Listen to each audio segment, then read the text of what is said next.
Hello, and welcome back to the first in the third series of the Ricky Gervais Show, with me, Ricky Gervais, Stephen Merchant. Hello there.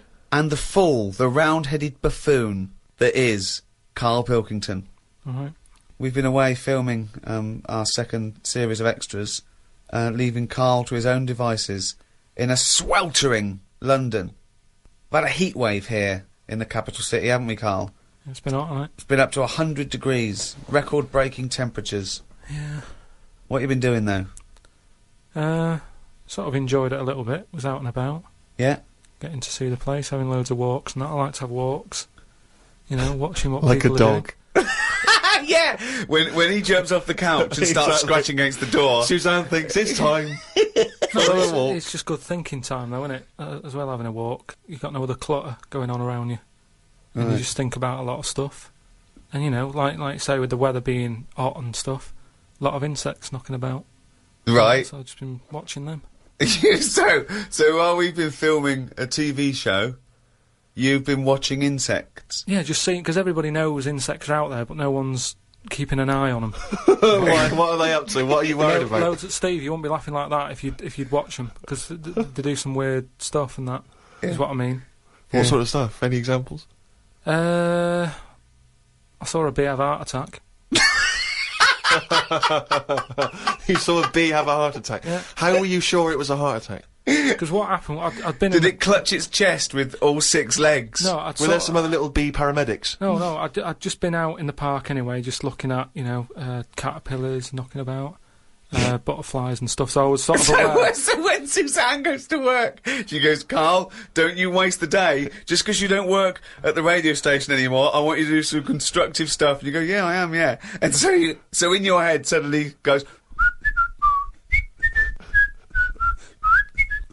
and he goes out, oh, there's a moth. But the thing is, so I'd been in the park and I was aware of the insects that are around us more than, like, most of the time.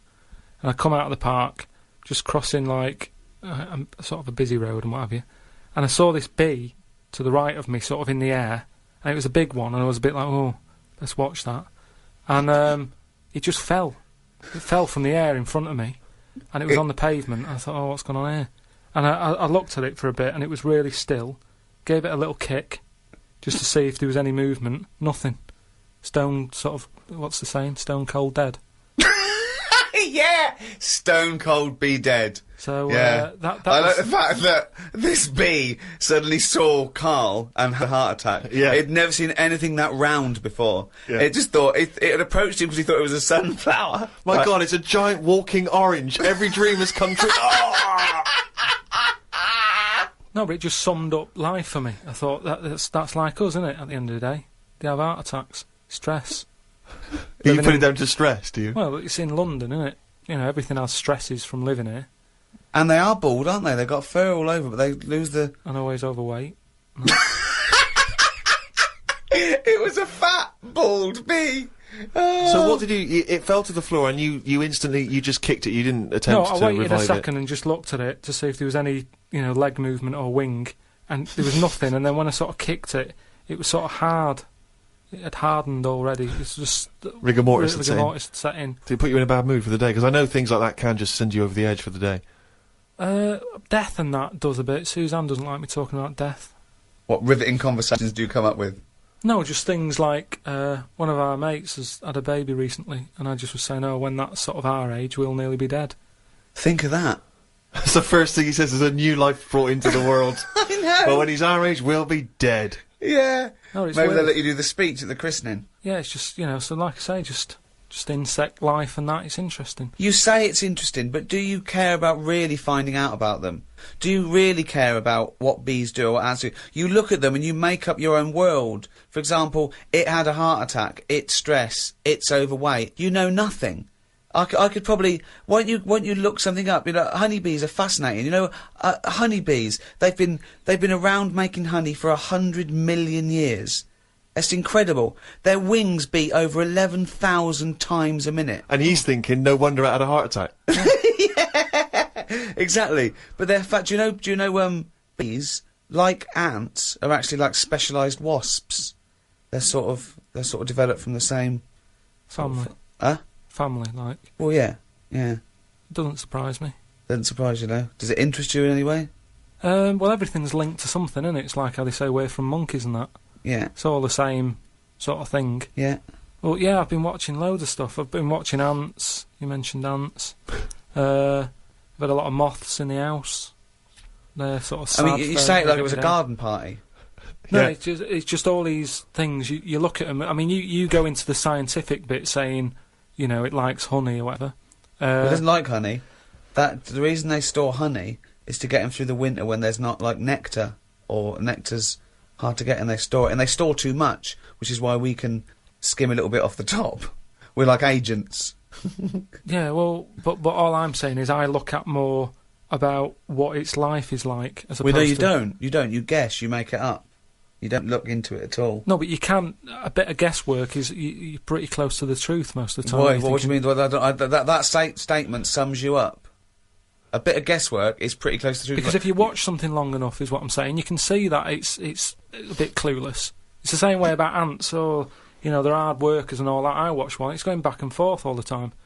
They go one way and then they stop and go the other way. They try to look busy in front of the mates. But if you watch one...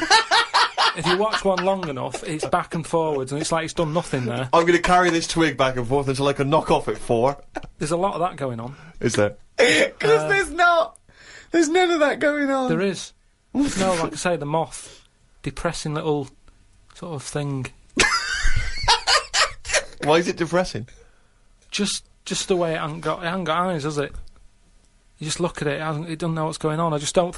I think if you haven't got eyes, you shouldn't have wings.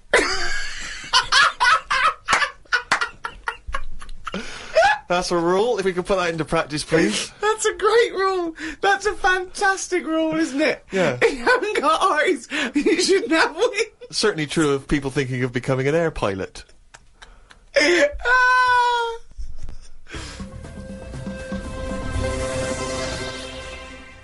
You know, whilst you've been working on that, I've been travelling about a bit, just seeing the country and that. Went to Dorset, right? Nice beach there. And you know those huts you get?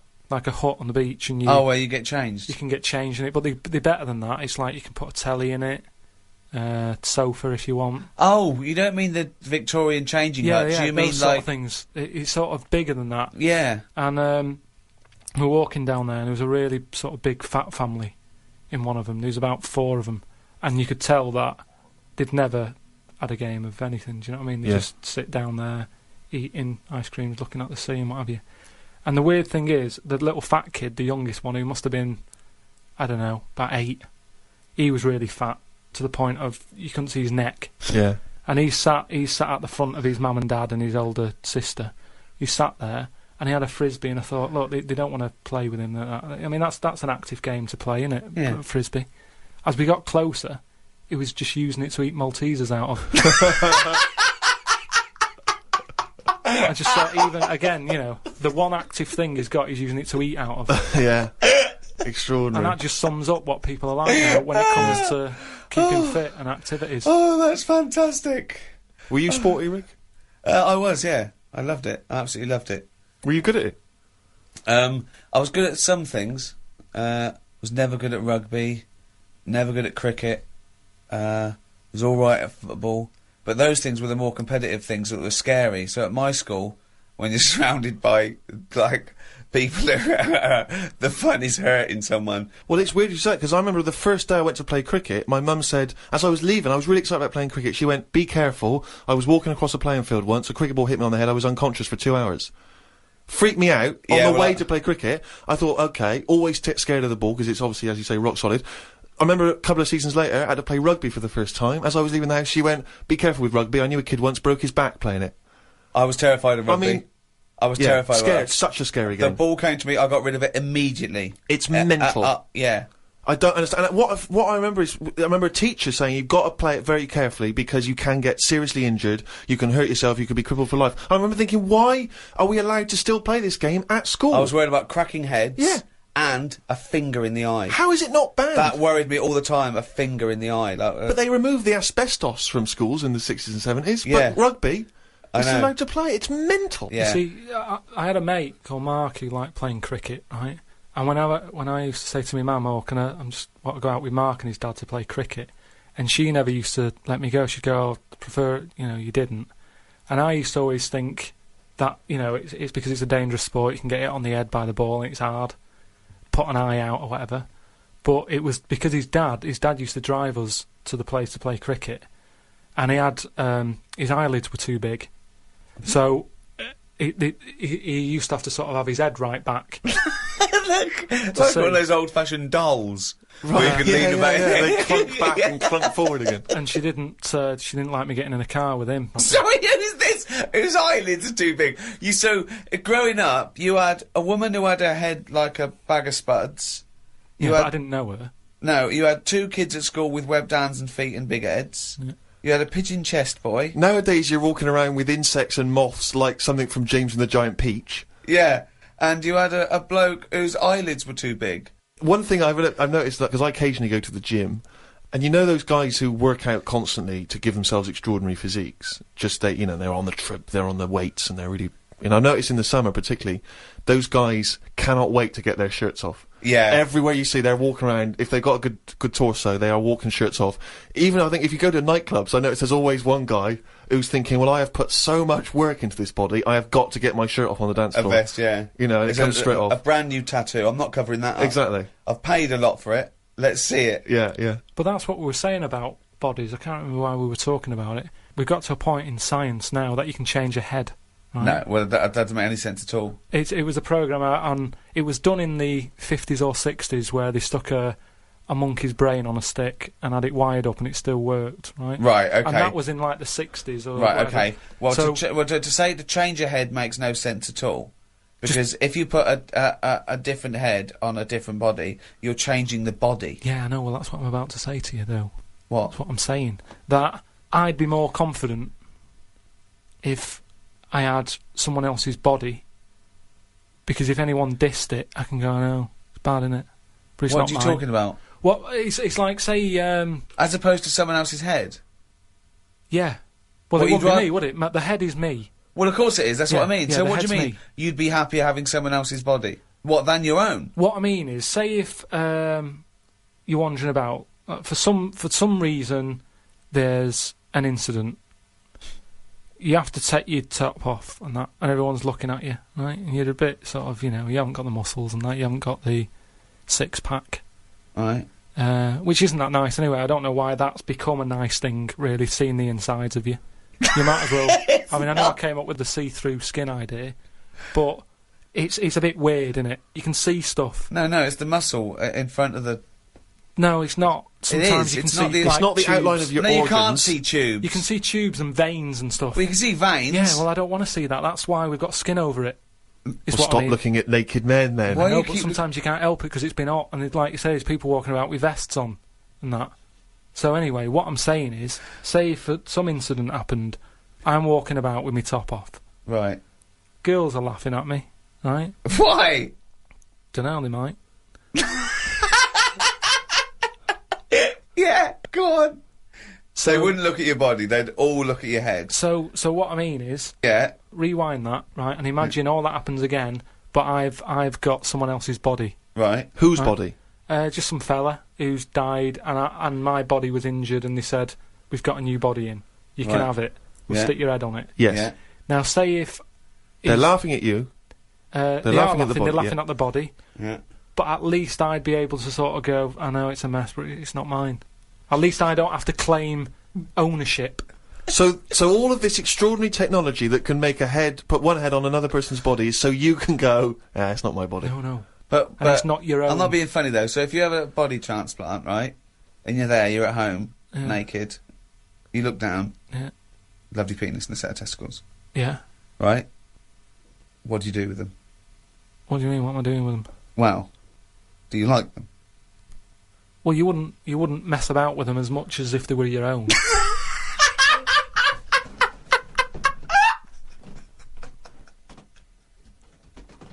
But if you did mess about with them, would you feel guilty that you were messing about with another man's testicles and penis? And it's the full body? Yeah. No, because they're not my hands either.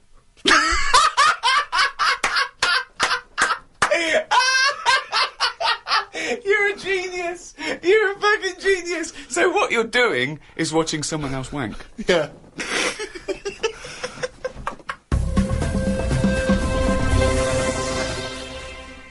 Well, one thing Karl has been doing over the past few months is writing his diary. He's kept that up. I don't know what he's had to write about. All he's been doing is looking at moths and ants and bees and going for walks. But I'm sure it's all in the diary. So, let's have a look at that. Oh, I don't believe he's only going to write it down the... We went to the park and had a brew. Suzanne read the paper while I played with a ladybird. I mean, it's like a child, isn't it? It's like what a child would do. Suzanne read the paper while I played with a ladybird. Oh, his only friend is a beetle. It climbed up my arm. It struggled on me hairs. This is in detail, then? Yeah. It kept stopping every now and then and was rubbing its head with its right arm. It did it about 4 times and always used its right arm. It rested for about 5 minutes, then flew off. Sunday. Had a bit of a to-do with Suzanne because she wanted a lion today. I ate this. Once you're awake, you should get up. I got up and put the radio on really loud. She eventually got up. I told her insects don't have lions, so we shouldn't. Why are you obsessed with insects? You must be fucking unbearable to live with. You must be a nightmare. No, I've just started, because I've watched insects a lot. I don't want to keep going on about them because we're a bit insect heavy. But at the end of the day, if we copied insects, we wouldn't go far wrong. I don't know what you mean, though. 1 minute you're saying they're great, then the next minute you'll slag them off. Yeah, I'll slag some of them off if I don't know what they're doing, but because I've studied them a bit longer, I just think they do it right. You haven't studied them, though. He thinks he's like Darwin. But you just slagged them off when you go, don't you think that insects are doing stuff? They're not. It Yeah, goes there, ants. then it goes back again. The ant was messing about, but only that one. The others were carrying stuff. That's what I'm saying. There's snidey ones in everything. In everything in the world, you get a hierarchy. Oh, long words! Ooh. The bookshelf was dusty, so Suzanne asked me to dust it if I get a minute. I ended up looking at every book. Just the spine. Yeah. Just for a few seconds each. Yeah. Didn't open them. I looked in the dictionary to see if the word dictionary would be in the dictionary. I didn't think they would bother with it being on the front page, but it was in the book as well. That's a good point, though, isn't it? No, it's not a good point, because you didn't tell us anything. Dictionary is in the dictionary. Well, of course it is. Well, why? If you go, how do you spell dictionary? You look at the spine and you go, oh, there it is, D-I-C-T, and all that. So what does dictionary mean? It's a book full of words, isn't it? That's what it means. All books are full of words, you idiot. How to spell them. And if you don't know No, what it's it not is... how to spell them. All right, then we'll... I'll just look up something. No. It's not a book full of words to tell us what... No. It's the meaning. Give us It's the definition of definitive dictionary. meaning. It's a book full of words if you want to know what the meanings are. But if you didn't know Well, that... sorry, what was that sentence? Yeah, but what I'm saying is, if you didn't know that, then you wouldn't be looking in it, because you wouldn't know the book is about that. So, if you don't know the word dictionary and what it means, you wouldn't be looking at the dictionary, you'd be looking at an A to Z. Because you go, Why oh, leave it there's out, letters. though? Just because there's so many words in the world, I would have thought they wanted to cram as much as they can on a page, and if dictionary is already on the front... Is that why you suddenly used the word hierarchy for the first time ever? Did you find that in there? Did you see hierarchy in the dictionary? I feel I don't know where that that big was. word has pushed out about 26 other more useful ones. No, well, Suzanne's been going on about me learning another language, but I sort of think your brain has only got so much room, hasn't it? And the rest of it's filled with lard. So, if I've got to learn everything I know, again, but in a different language, it's taking up space, isn't it? You don't learn everything. Oh, God. It's all What do you mean? storage, isn't it? But you don't have to learn it again. You don't have to learn the concepts again. You're merely Do you know how learning many vocabulary. moves there are in the human brain? You don't worry, you won't use them all up. I feel that he has reached his capacity there. Yeah. Well, you need another sort of... You need an update. You need some more memory. Woke up to some interesting news. It's good when this happens because it sets me up for the day ahead. If it's miserable news, it affects my day. It said on the news that they have found 2 new flies. Fucking hell, more insects! What have you done? Is that all you've done this summer? Bong. Trouble in the Middle East. Bong. 2 new flies found. Ladybird climbs up arm. They were found in the UK and they were found close to each other. Maybe this happened because they were different than the other flies and weren't expected to hang about together, so that's why they knocked about with each other. That would happen, wouldn't it? What do you mean? There's 2 new flies. What do you mean? Does it mean there are 2 new flies that are a different species? Yeah, 2 new species, and they found them close to each other, right? Yeah, and but they didn't mean there was one of each. No. Yeah, they did. They found 2 different ones. No. No, they have. Seriously, I know that. That's right. That's a fact. So you've got, like, I don't know the names of them. They give them odd names, don't they? Well, say Yeah. call it A and fly B, right? Yeah. Fly A, I don't know. Say that's orange. This is just... B, Fly B, yeah. No, This is but, painful. No, but This I'm is just painful. making it easier But for Fly B you. wears Okay. a little hat. He's got a little hat. All right, yeah, fine. Now, they found the orange one. I went, look at this over here. This is a bit weird. And they've gone, oh, that's a new species. Log it, whatever. And then the other one went, oh, keep your pen handy. Look at this one, it's got a hat on. So then they found them both within the same distance.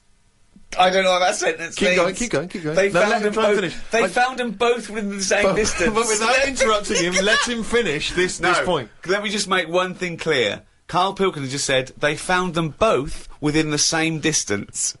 Think of that! Don't know what it means, but go on, let him finish this point. So what I mean is, they weren't knocking about with other normal houseflies because they were probably sort of going, oh, he's a bit weird. Leave it. Yet, because the other one was also odd, they're hanging about with each other. Don't you understand that? Why is that such an odd concept? Because you think of it as like 2 little new kids in school. Yeah. They find out they're both new and they've got something in Yeah, common. they're both goths, so they start hanging out together. Yeah. And this was on the news, was it? Yeah, just on the radio, yeah. I know if I looked into that story, it would be 90% wrong. Bit tired today, because didn't get to sleep as early as I wanted due to a moth getting in the bedroom. Fuck me! I got it in a glass and looked at it for a bit and then let it go because Suzanne wanted to go to sleep. Looked up some interesting news. Some people dug up an old body in Ireland. Turns out it's well old and was here when dinosaurs were here. The really weird bit is it had hair gel in its hair. Right, what is it? A fella. Well, no, it wasn't around when dinosaurs were here then. Just a bit after. Right, fine. A lot after, yeah, go on.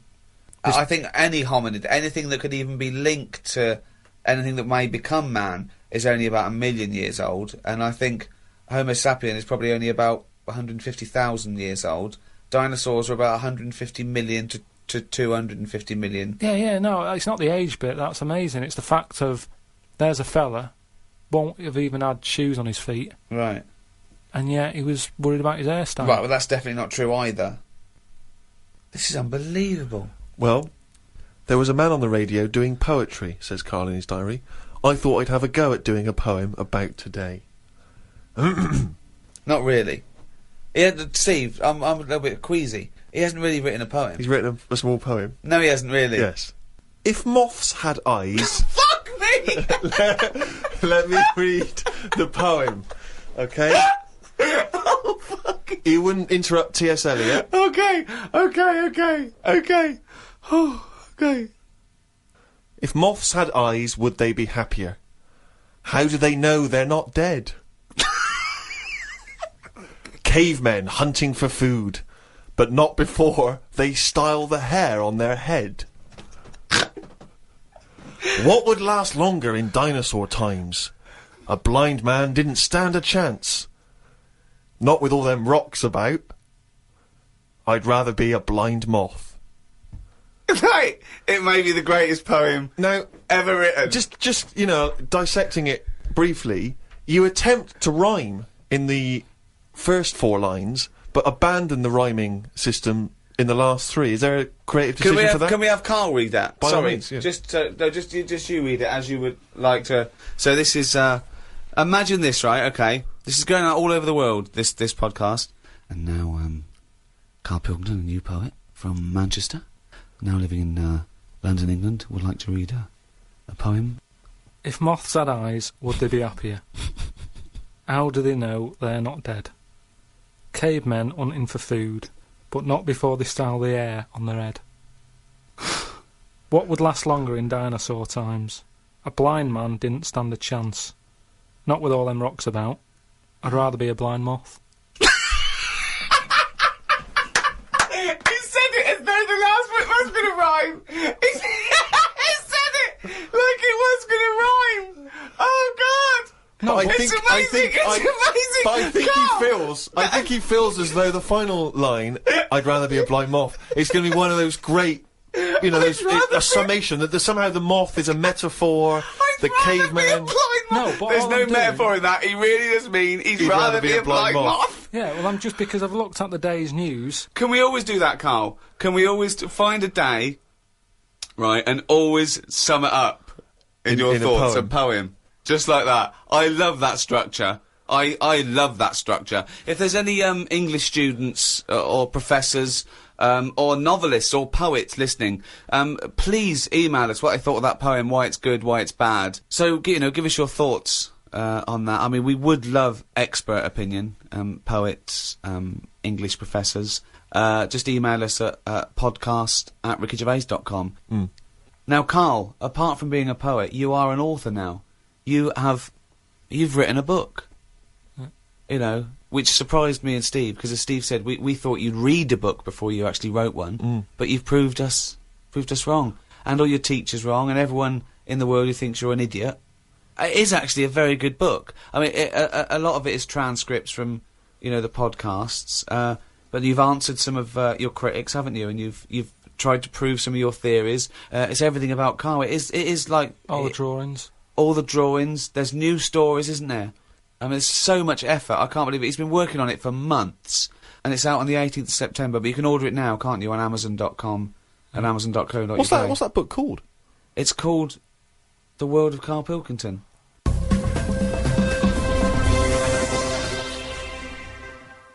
Well, thanks very much. Goodbye from me, Ricky Gervais.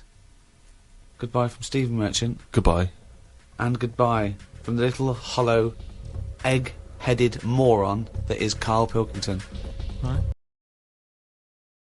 Well, episode 2 of season 3 of the Ricky Gervais Show, with me, Ricky Gervais, Stephen Merchant. Hello there. And Karl Pilkington. Right. What's been going on? What's been going on? I've been to hospital. I was rushed to hospital, right, emergency and that. Had a tube put up my knob. You had a tube put up your knob? Yeah. What's the story? Kidney stones. Ooh. So, shouldn't really be here, to be honest, doing this. He said rest and that. Climbing them stairs on the way in. To be quite honest, it doesn't look like you're expending a lot of energy at the moment.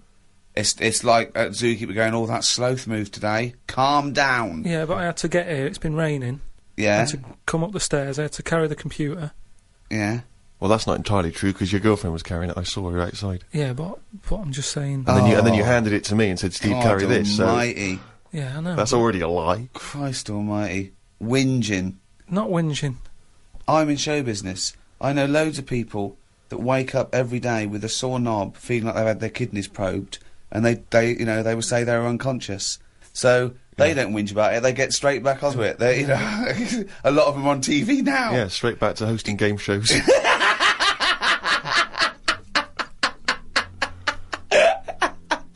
So you're rushed to hospital. So take us through the events, because it does sound quite dramatic. You started feeling a bit of pain, did you, initially? I felt a bit of pain, and I thought, you know, yeah, maybe I just pulled a muscle or something when I've been wrestling with Ricky and that, because you don't know what damage has been done. So I just think, oh, it'll go in a minute, and then it didn't. It got a bit badder. It got badder, did it? So then I thought, I was crippled. I was lying on the floor in agony, looking on the internet, looking for sort of still solutions. Looking up monkey news.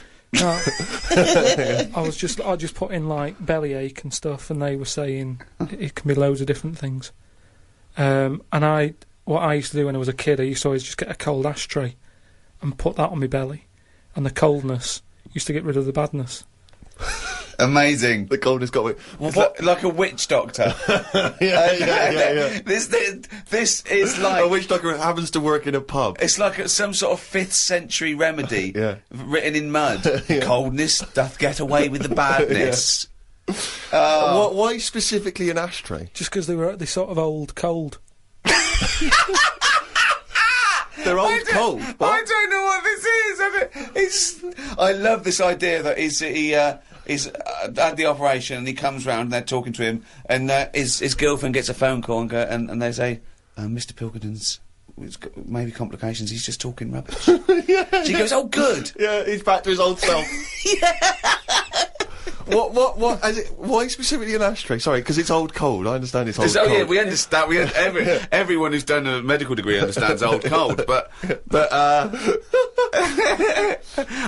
old cold belly badness. If you want to buy that book, Old Cold Belly Badness, it's the history of abdominal surgery by Karl Pilkington. No, it just. You know, but do you put it in the freezer or something first? You can do if you want, but they're normally cold anyway. It's sort of thick glass and that holds the cold. But we don't smoke in our house, so I had to use a plate. Oh,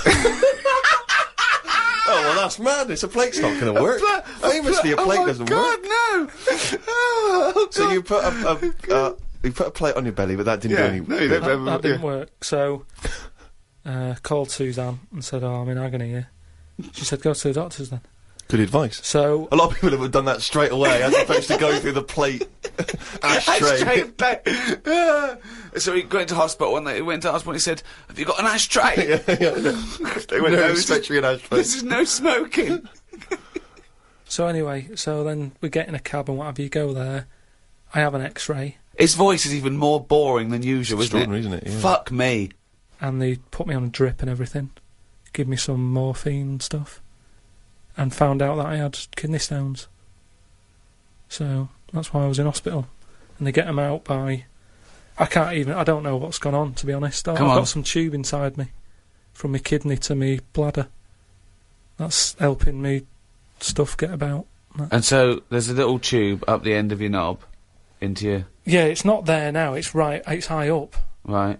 So it's high up between my kidney and my bladder. But why didn't you have the thing where they go in the side? You had the choice to... Because I said to the doctor, "I'm not a doctor." I said, "What do you think?" He went, "Stop putting yourself down, Karl. He said, we need you in the operating theatre now." He just said, I said to him, what should I have done? Because he said, "If you want, go home, and we'll get you in again or something."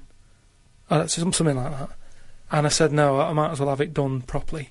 Have it done now whilst I'm here." Sorry, the choice was have it done properly or go home. It was something like that. He said there's something you can do, and I said, "Oh, flush it out." No, because it's too big. It's something like 7mm. And it's basically because you don't drink enough water. Yeah. So anyway, I said, "What do you think I should have done?" And he said, "Tube up the knob." And I said, "Not my favourite one of the choice, but if that's what you think." So he said, "Yeah, have that." He did me little diagrams, which didn't help. He was like showing... How big did he draw your knob? Sort of normal size. Yeah? Was it? It was alright. You weren't offended by them? But he wanted into detail. It's just, more the tubes and stuff in your bladder and your kidney. What was your ball bag like? Did he draw that? He didn't do that bit. He left that bit out. Okay, right.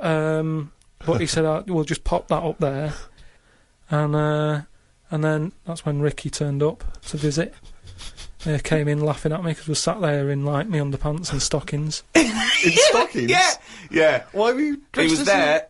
He wasn't in bed. He was sort of out of bed with his little drip, right? He had his little boxer shorts on, just sat there, right, in his pants, right, and he had stockings on. Yeah, because they stop clots or something. They put them on your legs. It's like, when people have got big veins and they go on a plane. Right. Yeah. You said you're not a doctor. No, but I've seen it because Suzanne's mum did it, and she put them on ridiculously early, like 3 days before we were going away, and she'd never been away before, and everything was like over the top. Do you know what I mean? She's like, "I best put them on." And so I put them on, and they I don't know what it is. It's something when you're under, your blood doesn't move about the same, right? And it can clot up in your leg. So you wear these tight tights. And I came in to cheer him up, didn't I? Yeah. Was that a nice cheery experience, him coming in? I had a headache at the time. I think I was a bit stressed out. Well, he's just a man you want at that point. Yeah. He reassured you, I imagine. Well, it's weird how it suddenly all happened quick. It was like as soon as he came in, it's like they got the finger out. And when I say not that, literally, I mean, suddenly I was being rushed down to have me stuff done, and I woke up and there was an Irish woman over me going, "Are you all right? You all right?" And I said, "Oh, it's stinging a bit." She said, "I'll give you some more morphine." And I sort of put my head up to have a look at my tackle because I wanted to see if it was still there. What was attached to it. Do you know what I mean? Because they said something about they might leave some string hanging out of it so they can pull the tube out. It makes you talk. So, I had a look for that. Couldn't see any of that. Yeah. But as you put the morphine in, all the muscles in your body go funny. My head just collapsed. Your head collapsed? I sort of looked up to look at my stuff, but then she said, you just need a little bit of morphine. And she put that in, and I just sort of went, oof. And then they sent me home about 2 hours after. But I'm in agony now, and... Are you in agony right now as we speak? Yeah, certain. Now, are you a man who's had this kind of hospital experience before? Is this your whole first time? I don't go, do it, to hospitals and stuff, because I don't like them messing about. But it does make you think now, do you know what I mean? Like, life and everything. It's weird how it's all happened in the last month, from seeing that bee sort of die. No. Well, not really. No. This is not a near-death experience. It You had a routine operation to remove kidney stones because you don't drink enough water. No, I know, but... This is not a shark attack. Yeah, but it's all life-threatening, otherwise you wouldn't have to fill out forms, would you, saying, if everything goes wrong, Suzanne can have the house or whatever. And then you find out more about the body as well, which has been sort of doing me head in a bit. You're more aware of stuff in your body, which I don't like knowing about. Yeah. They keep checking your heartbeats and stuff, and your blood pressure. I don't like knowing about that. I just leave it. It's happening. Don't be messing with it. Stop measuring it. Stop measuring it! No, do you know what I mean? That's the same with a knob. It's that thing of like, they put that thing That's what on. the anaesthetist was doing when you were under, wasn't it? Yeah. He was comparing the diagram to the actual thing. Oh, God. The fella across the way from me had the same thing as me, but he'd had it a couple of days ago and he was in agony. So that doesn't help when he's saying, I've been to hell and back. Like, don't tell me that. Sure. I don't want to know. Just say it was alright and stuff. So, it just, the whole thing of a hospital is stressful. You know what I mean? They wake you up like every half an hour in the night, saying, how do you feel? It's like, well, it's 3:30. What are you doing? I've got to have it done again in a couple of weeks. Because what they've done now, they've popped that straw up, but the stone's still in there because they didn't have the laser team in with them. Blast the stone, and then that time they're probably going to leave a little bit of string out the end. Then they have to go back 3 days later and they pull it out. Tell you what though, when you are because when you're in hospital, you've got a lot of time just to sit there and think about stuff. And what I was thinking about is, what is the closest thing sort of living that's nothing? I don't know what you mean. What? What's like the closest, like, do you know at some point something's gone from nothing to something? Hasn't it? No, I don't understand what you mean. Something, at some point people were nothing, and then something happened and there was something. Do you know what I mean? But they were never nothing, were they? Do you mean what is the first and lowest and most primitive and most simple form of life? No, he's right here in this room, Rick. say like when you look at a stick insect, right? You go, right, there's a slight crossover there from a stick to a living thing. No, it's not. It didn't used to be a stick. No, it's not. There's no biological relationship between it and a stick. But there isn't much difference between the two, is what I mean. Of course there is. It's a huge there isn't. difference. They just sit there looking like a stick. That's their skill. Yes, but there's nothing to do with being a stick. It's like camouflage. That's like saying when a soldier puts on combat gear, you're saying he's a cross between a human and a shrub. He's not a cross between a human and a shrub. No, is he? that's man-made From a distance, stuff. You can't see him. That's the same as the stick insect. No, but that isn't what I'm saying. What I'm saying is, have you seen them weird things that just look like they sort of look like a leaf? Yeah, they're insects that have evolved to look like a leaf. So a bird thinks, oh, there's no tea there. No, that's not a juicy insect. It's a leaf. I don't eat leaves. Yeah, but at some point, something has had it away with a leaf. No, what? At no point has something had it away with a leaf. No, to make it look that much like a leaf. At no point did a beetle shag a leaf. There's nothing on a genetic level or molecular level, anything to do with it having anything to do with a stick or a leaf. It's superficial. It's the way it looks. That's all it That's like saying chameleons must have mated with green once. They are green. No, but it looks like a leaf. What I don't understand is it has evolved to blend in perfectly with its surroundings and fool predators. But then how does it meet? How does it have relationships? It will be going around sort of having it away with a leaf. No, it won't, because it doesn't know what it looks like. It doesn't matter. They do it with pheromones and attraction, and it's not like a stick insect will be talking to a stick for ages and go, "Oh, I've wasted my time here. This club's dead." Rude. I was chatting to her. She was foxy, but she was giving me nothing. But Dave, that's not a stick insect. That's a stick. What are you talking about? That's a stick. You've been talking to a stick all night. I can't believe it. I just thought she had a great slim figure. No, it's actually a real stick. But I've been reading a lot about, I like spiders and stuff. Just reading about them. And there's one, right? It's got big legs. Yeah. Doesn't use them. It goes around floating in the air on a bit of webbage. Like he just took a gamble then, didn't he? He took a gamble. He thought, do you know what? I'm going to go with webbage. Don't know if it's a word, not sure, but I could just say web, and I'm going to go with webbage. I'm going to risk it. And it didn't pay off, did it? Webbage! Webbage! But that's how it gets about. It's in the air like a kite. Yeah. And it's just floating about. I've seen one, yeah. So, that's what I'm saying about weirdness. The way all that goes on, and this is what I can't get my head round. You have got your head round. But do they get ill then? He's just, for those listening at home, he has just bumped his head against the microphone. Trying to mate with it because it's perfectly round, this microphone. No, but when I was, like, this is what I'm saying, when I was in hospital and stuff, you do think about how others live, because insects don't have operations. Are they built better than us to survive in this world? The trap you seem to fall into again and again and again is you cannot conceive of the fact that insects and animals do not have consciousness and personality and communication.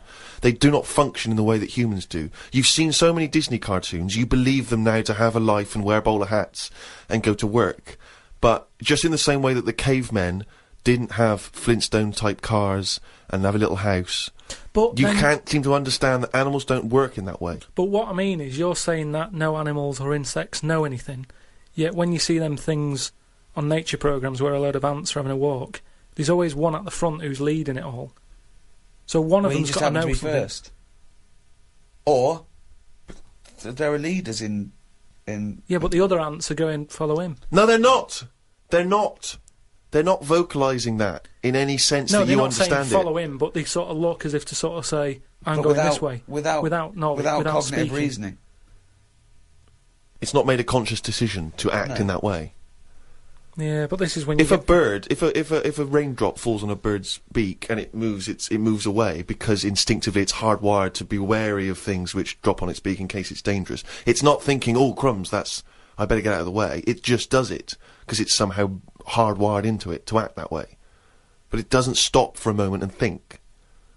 Which we don't really, except we then are able to rationalise our fears and our actions. Well, I've been watching birds more than insects recently. Oh, okay, you moved on from in the last week, just because I've sort of looked at the ant and the bee and that.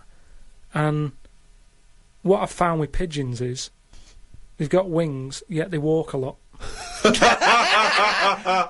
love that to be a thesis where he got like a £500,000 grant from a university, and I said, well, Pilkington he's done ants and he's done bees, he's followed ants. Apparently they're not doing anything, some of them are lazy.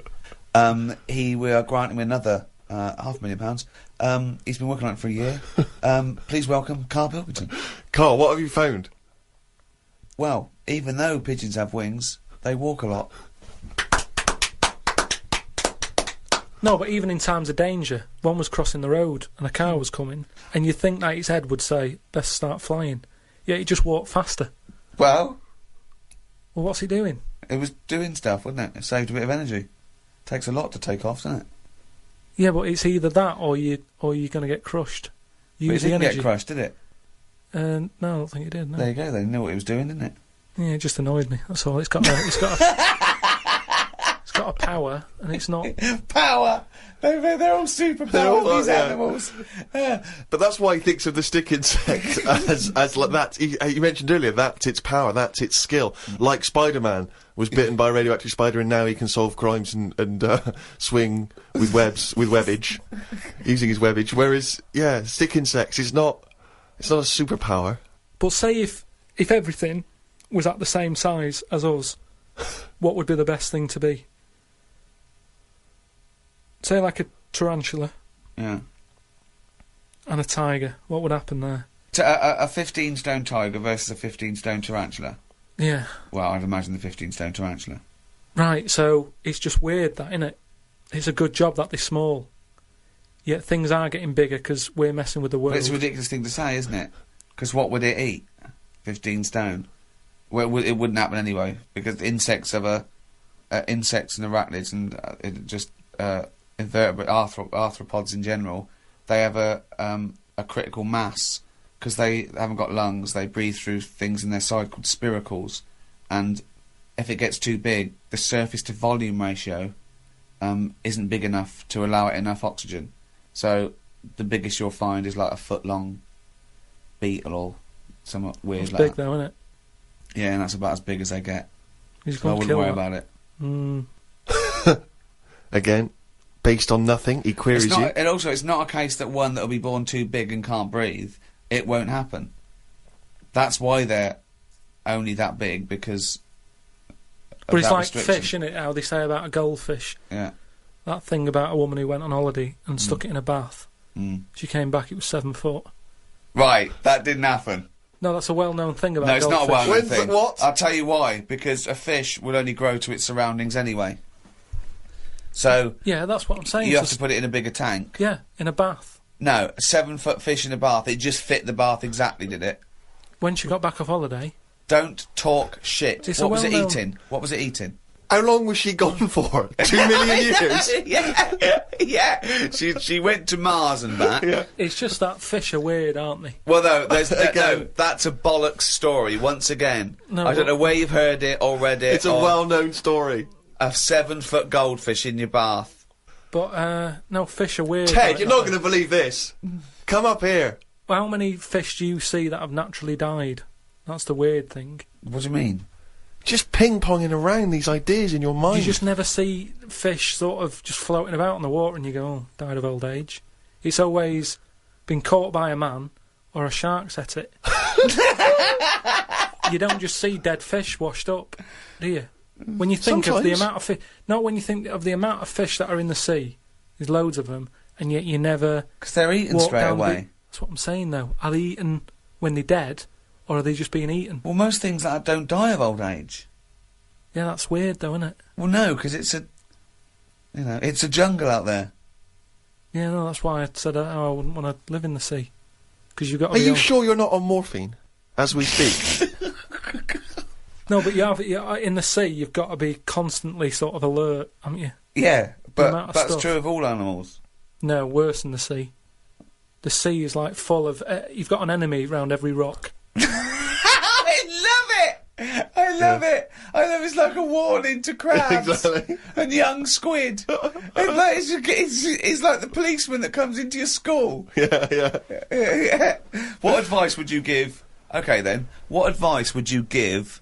Some plankton. Now, what advice would you give a 2-week-old octopus? And what am I? Am I an octopus? No, No, you're yourself. you.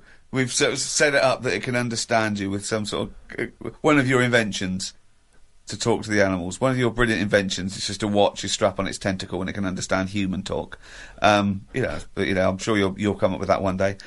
What do you say to it? What would you say to an octopus, a young octopus who wants to set out by himself in the sea? Stay close to the rocks. And just let it know about the thing about it can get into a small space.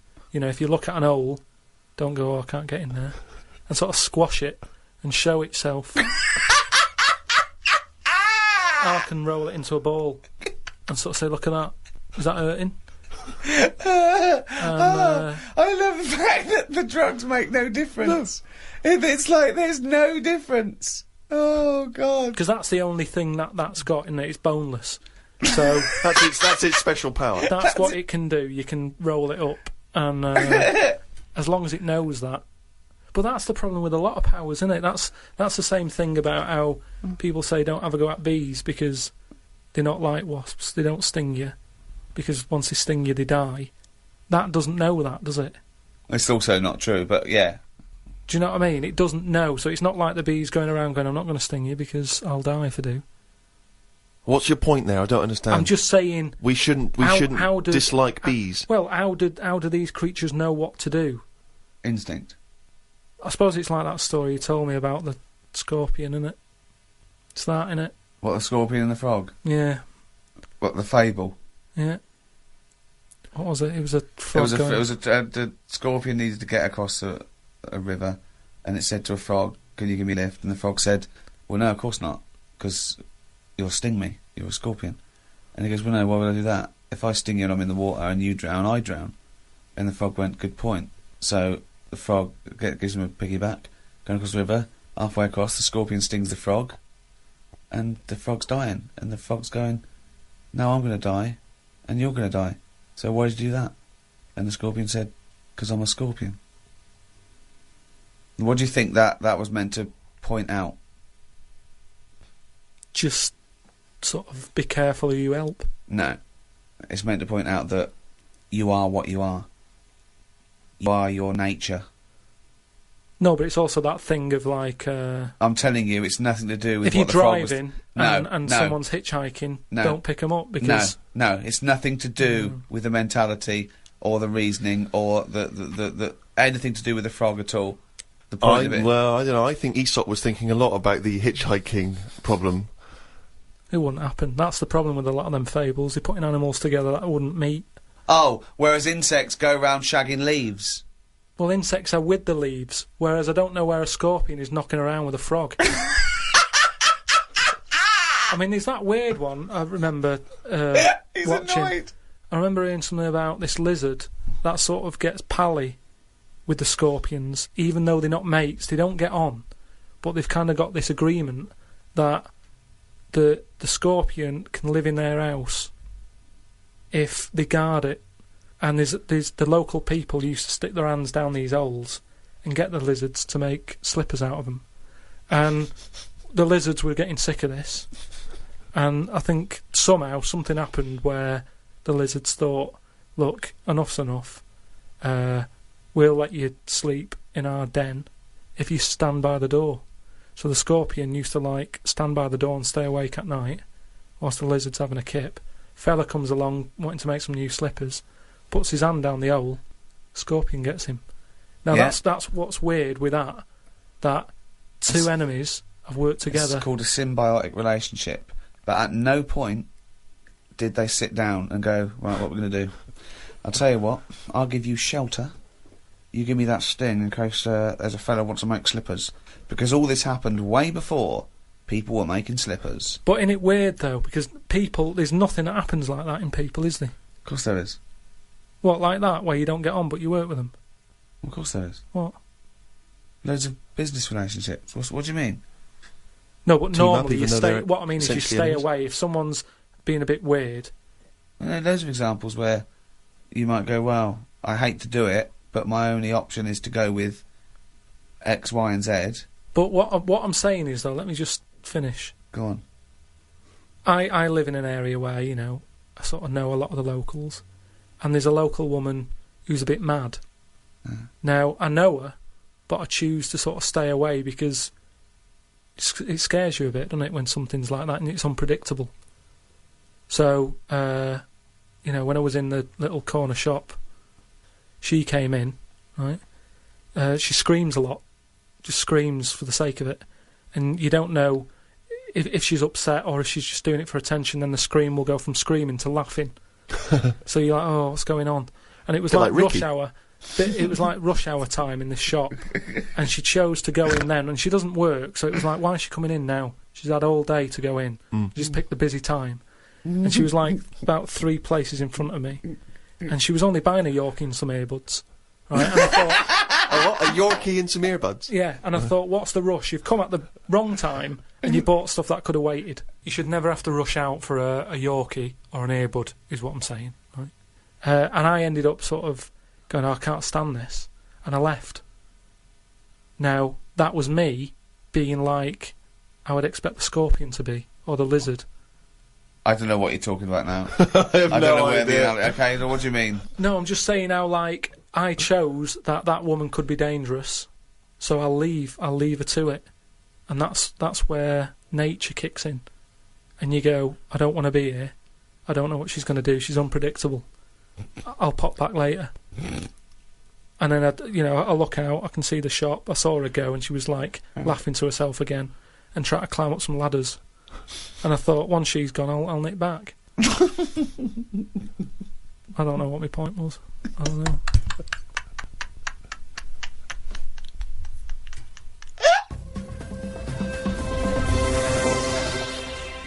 Oh, he's only got to reel it down. That's the jingle for Karl's diary.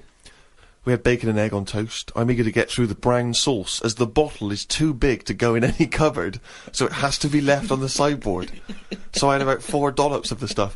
I love that made it into the diary. He's concerned about the fact that brown sauce is too big, so he's rushing through it. I know, but I'm just saying the kitchen isn't that big, and it looks messy when you leave stuff out, doesn't it? And we've got this giant brown sauce bottle, and I don't want to chuck it away because that'd be a waste. So you're having brown sauce and everything, your cornflakes, basically, yeah. in your tea. Yeah. A wasp got in the flat. You know trouble's brewing. It was massive. The biggest wasp ever. Suzanne asked me to get it out, but I wanted to take a picture of it first. I was getting my phone ready when it flew at me. I reckon the sting on it could have killed a kitten.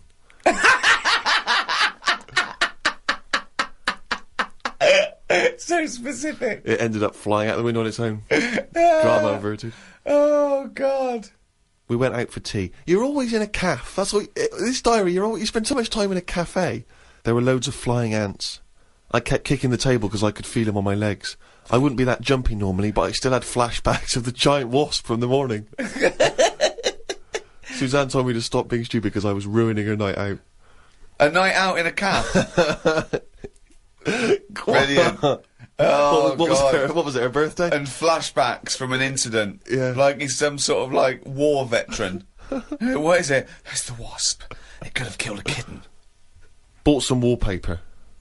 We got back and got on with it.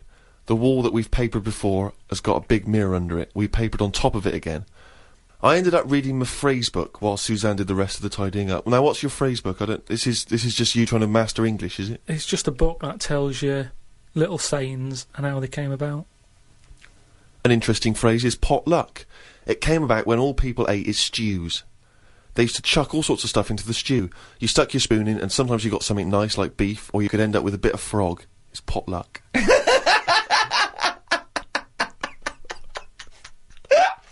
Good, that, isn't it? That's what it said in the book, did it? A bit of frog. Got up and checked the wallpaper out. There are loads of air bumps and it's buckled on the joins. I wish we'd never done it. Suzanne said the washer was broke and it's out of its warranty. She called up the people who made it and they said it will cost £150 to fix.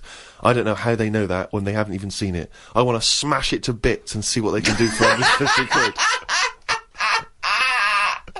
So much anger.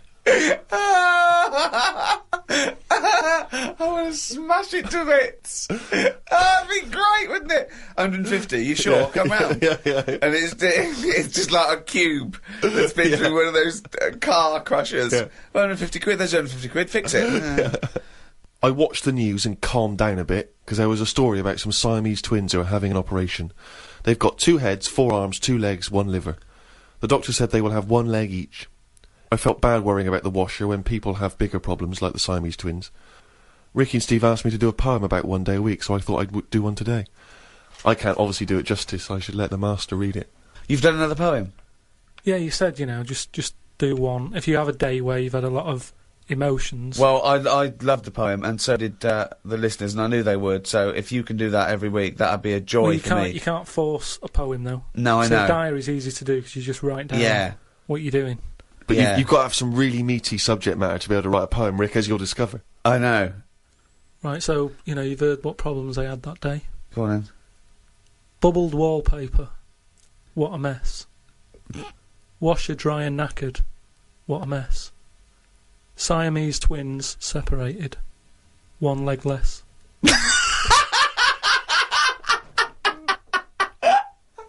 I don't know what rhyming scheme that is again. Oh, God. Oh, God. Oh.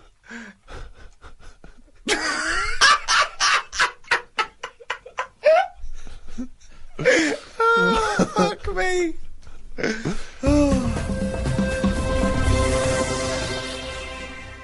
Well, there you go. That's the end of episode 2 of series 3 of the Ricky Gervais Show. More next week. More drivel, more diary, another poem, I hope. Maybe. Just more news and stuff from me, Ricky Gervais, Stephen Merchant. Goodbye. And Karl Pilkington. Right. Hello, welcome to number 3 in the 3rd series of the Ricky Gervais Show. With me, Ricky Gervais, Stephen Merchant. Hello there. And of course, Karl Pilkington. Alright. Had a good week, Karl? Alright, just boring. It's a boring week. Because that sort of kidney operation I've had, it's just affected my life in a big way. How are you now, Karl? Are you feeling better? Better than what was last week. Because last week you really were not putting the effort in, were you? And it's your own fault. You got kidney stones, you don't drink enough water. That's what I've been doing this week. Just drinking. You said what sort of a week have you had? What have you been up to? That's what I've done. I've drank water. That's all I've been doing. If there's a water shortage in London, it's because of that. Honestly, just that's what you have to do. It's just boring. Just like a basking shark, just sort of with its mouth open, just going through the water. Getting sick of it. Oh, he's led the life of plankton for 1 week. Have you been able to do anything, or have you just been resting? It's best to rest. Just because, your body's still in shock, even though in the head, physically, I thought it was alright. The body sort of just acts in weird ways. Brilliant. It's a weird thing, isn't it? Like I said last week, you don't think about your body until there's something up with it. And then you panic a bit. And then you go, right, I'm going to look after it from now on. I've been given a second chance here. As I said before, this was not a life-threatening illness or operation. No, but it's that same thing. The last time I had it was when I nearly choked to death on the Mr. Freeze pop. Right. Where I had that sort of, what do they call it when you have like a second coming? Do you know what I mean? It's that sort of thing where I don't think you're the second coming. No, but that thing of... If you are, we're all screwed. You mean the second chance? Yeah, it's a second chance thing. Your life flashes before you, doesn't it? Yeah, but you get, you suddenly feel kinder. Do you know what I mean? Really? Yeah, you sort of go, right, that was a bit of a warning. Like Scrooge? Be good to people and stuff. Yeah, a little bit. I think it's normal. So are you now a nicer person? You've given more generously to charity and the like? Well, I haven't been out, so I can't do anything. I can't help anyone. Well, go online and... But maybe, once... Donate some money, all this cash you're in. No, I've given enough money away. Sick of it. But, it hasn't changed. So he hasn't changed at all then, no? But you've also got to be careful as well, because there's that thing of you can drown yourself by having too much water. Yeah. Mm. So it's just getting that balance right of not having too much and filling yourself up. Mm. Well, yeah, it's that balance, right, of not dehydrating and, becoming like a desert jellyfish, like a little crisp, and drowning yourself. Yeah. You're right, it is a balance. That's exactly what you've got to do. I don't know how you've managed it, Karl. It's very complicated. Yeah. No, but what I do is when I'm thirsty, I drink, and when I'm not thirsty, I don't. Yeah, but that's the problem with me. Whatever it is that's in your head that says you should have a drink, I don't really have one. It's called a brain. It's called a brain. Yeah. It's the brain that tells you. Yeah. But my brain's never thirsty. I only think of drinking when I'm eating. And I'm not eating as much because my kidney's weird. I don't want to put any pressure on it, so I don't drink. So now, if I have it in front of me all the time, I go, right, I've got to have that. Yeah. So I feel, a bit better. Good. Just, it's just been a long week. Because when you don't do much, it's just, time doesn't whiz by. And normally your weeks are packed, as we know, with visits to the cobblers. Yeah. Well, it's just like they say, innit? They say, Following an ant. Exactly, yeah, you know, we've got a hectic schedule. I know, I don't know how you fit it all in. But, you know, because I was close to death and everything... You weren't close to death. I've been thinking about, you know, other people who've been in that situation where they're dying and what have you. And it's weird how, like, in a way, do you know, like they say before you die, things to do? Yeah. I've never heard that sentence before. I don't know if they say... Well, I've extrapolated from that. What you mean is there are certain things you should do before you die. Swim with dolphins, etc. Yeah. But in a way, because I've had such a boring week, it's been a long week, so if I was dying, don't go swimming with dolphins, because you'll love it and the time will whiz by, and you go, oh, there's another day gone. Whereas I've been sat at home, watching, you know, The Price is Right and stuff, and it's just like, oh, it's only 4 o'clock. Oh, this is dragging. So if I was dying, I'd go, yeah, it's dragging, but I've got ages more left to live. Yeah. What's the point? But it's really about quality of existence, isn't it, when you're dying? No, but anyway, I'm just saying. Oh, okay. Been a boring week. But what I've been doing is going on the internet, sort of learning stuff, been watching more documentaries about stuff. Yeah. Okay, tell me something you watched on the internet then. The thing that stands out the most, there's this spider. Right. That a fella got. Popped it in like a little sort of bottle. Yeah. And chucked in 80 ants. And the spider, right, just went mental. And I don't know if the spiders eat ants. I don't know if they do. But he wasn't happy with them, that they were there. And he was just whizzing around, sort of biting them. Not eating them, just giving them a bite. And the ants would sort of just lie there, dead. And spider had this system of sort of going, right, I'm going to put the dead ones over there. And it was biting them, dragging them across, putting them in a pile, killing another one, popping it in the pile, and by the end of it, it made like a little pile of dead ants. He was just there, sort of breathing heavily, and that was amazing because I've never witnessed that before. But you don't see that happening, do you? Normally. So you think that if people are unfortunately passing away, instead of visiting Disneyland or whatever, they should just learn stuff. Just get on the internet and watch spiders. This world is amazing. Attacking ants. And just that thing of, you know, last week you were saying how good ants were and how they're brainy and they work hard and everything.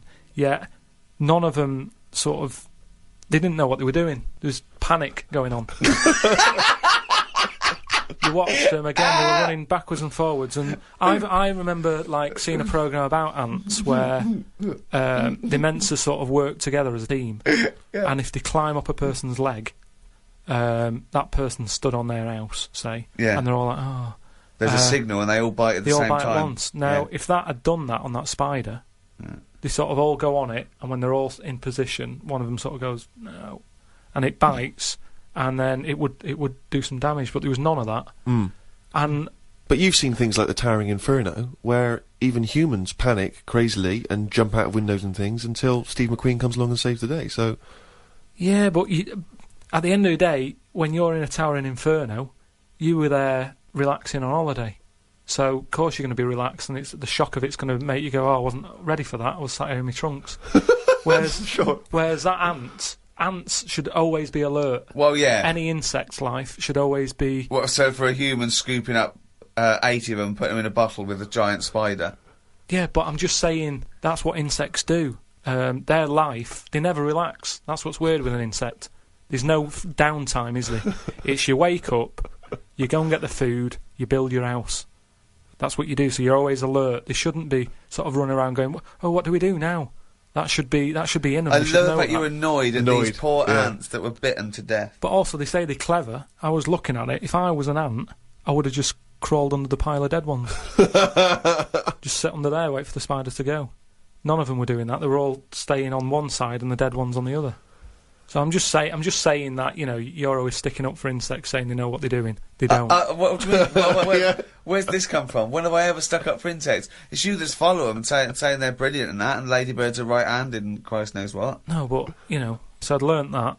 Brilliant. You haven't learnt anything. There's nothing to learn from that, There's nothing you learnt from that. Something about jellyfish, and what else was there? There was this fella, there was a programme on the telly about survival, and a fella who he looks after elephants, and he's in this little hang glider looking for an elephant that he's looking after. He has to keep a track on where it's going and all that. And one day he's saying, I haven't seen the elephant today, and the fella's like, well, look for it tomorrow. He's like, no, it's best if I go and look for it now, because it might go further away or something. He said, I wish you'd leave it, till tomorrow. So straight away you're going, oh, this is trouble. So he's going out in his glider, sort of at night. He's looking for the elephant. I doubt it's a glider. I imagine it's a glider with an engine. It's one of a light aircraft then. Yeah. So he gets in that on his own. He's wandering about in the air, looking down. Like I say, it's loads of land. He's looking for one elephant. He's not having much luck. Anyway, I think he gets to a point when he goes, oh, I'm having no luck, I might as well go home. Goes to turn round. Something happens.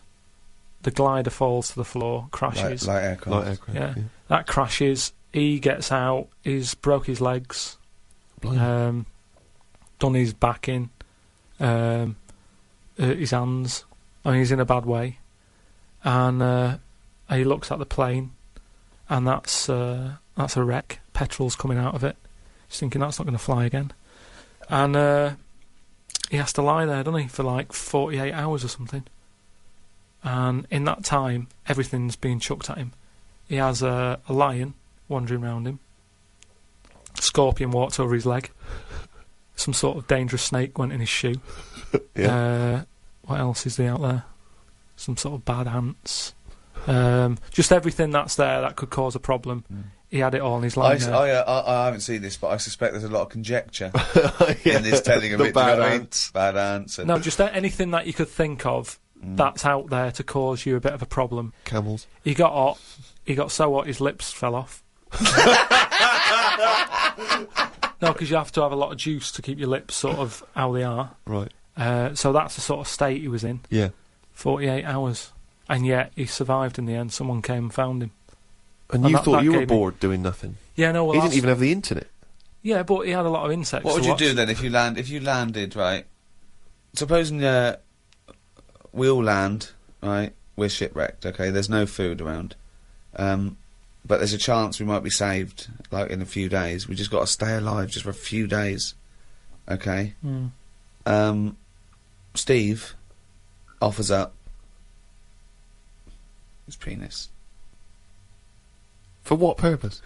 Well, it's already you've torn it in the plane crash anyway. It's hanging off. You go, okay, listen, lads, let's eat this. This will go 3 ways.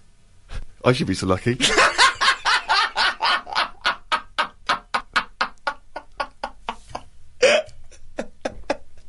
Okay, fine, yeah. I'll look for something else. Because we're surrounded by water. Why are we eating knob? There's loads of fish and everything. There's more fish in the sea than there is stuff on land. That was something else that I've read about how there's more sea life happening. There's loads more. What do you mean? Than what? Than stuff happening on land. Well, yeah, it's a bigger place, isn't it? Yeah, and there's more. They're all coming further in because it's getting so crowded. Everything's being pushed outwards. So we're going to get to a point where people won't go walking in the sea because there'll be something deadly just floating about on near the shore. Again, that's no information at all. I don't know. There's no information in that statement at all. Yeah, I said how the sea is so overcrowded that everything's being pushed to the edge. It's not overcrowded. It is. You mean things that are in the sea are being pushed to the edge of the sea? Yeah, because there's new stuff happening all the time. There's new creatures being made. They're changing quickly. They were saying how, like, I don't know, 50 years ago, jellyfish didn't even have a sting. That's rubbish. Try 50 million and you'll get closer to the truth. But what I mean is, in terms of, like, land, we all look the same, don't we? We've had 2 legs and 2 arms for ages. Whereas in the sea, things are changing at a really fast rate. So, like, jellyfish we're knocking about. The sea is a much more stable environment than the land, anyway. What are you on about? Well, I wouldn't have thought evolution is any faster in the sea than land. Yeah, it is. Well, no, where's the evidence for this? Well, I'm telling you now. I'm telling you how jellyfish have changed. And look at them. And how have they changed then? So 50 years ago they didn't have a sting. Yeah. Now they have. Yeah. Trilbies, they wore trilbies 50 years ago as well. And they just spoke with a much more, refined accent. Yeah. Just that is quite a lot, though, isn't it? Because jellyfish are nothing. But like no, I you said to made that before. up. That's not a fact. There's no facts come out of this discussion. Not, oh, that's interesting. That you haven't said anything. Jellyfish haven't changed in 50 years. No, they have. They've changed a lot in terms of... Well, they haven't changed in hundreds of millions of years, so I don't know what the 60s had to do with anything.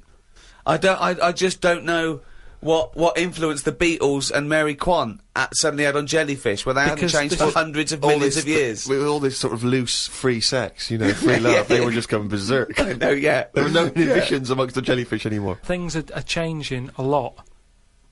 To think that jellyfish, when they first came out, they were nothing. Jellyfish are nothing, aren't they? They're just a blob.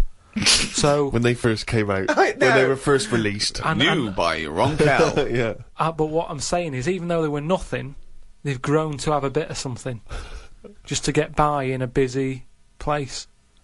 Which I is don't the know what you're talking about. It's all guesswork and It's conjecture. not guesswork. I've been It's off all all week. I've been reading nonsense. all this and watching stuff. Karl, you haven't learned anything. Well, that's not entirely true because he's obviously learnt enough to have written a poem about some of these subjects. Oh, I love his poems. Are you getting into poetry now, properly? I really like it. Yeah. Is Karl going to read this for me, Steve? If you want him to. I think so. I did one about my kidneys. What was it called? Didn't have a name. It doesn't need it. Ode to a Nephron. Right, I did 2 about jellyfish. Excellent. I don't like jellyfish. They're not a fish. They're just a blob. They don't have eyes, fins or scales like a cod. They float about blind, stinging people in the seas. And no one eats jellyfish with chips and mushy peas. Get rid of them. And then there's just a shorter one I did about a jellyfish. It would be spiteful to put jellyfish in a trifle.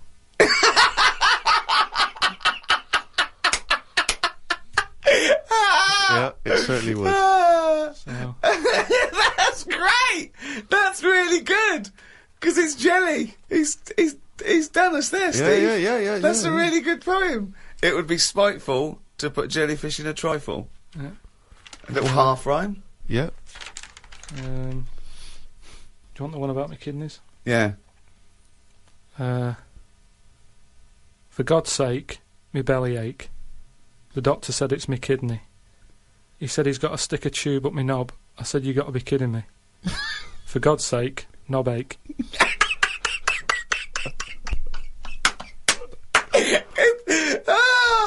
Oh God! I'm sort of mildly disappointed that they're quite good. Yeah. No poet's ever written about jellyfish and kidneys. It's great. Oh God, I think you might have the market sewn up there. It would be spiteful to put a jellyfish in a trifle.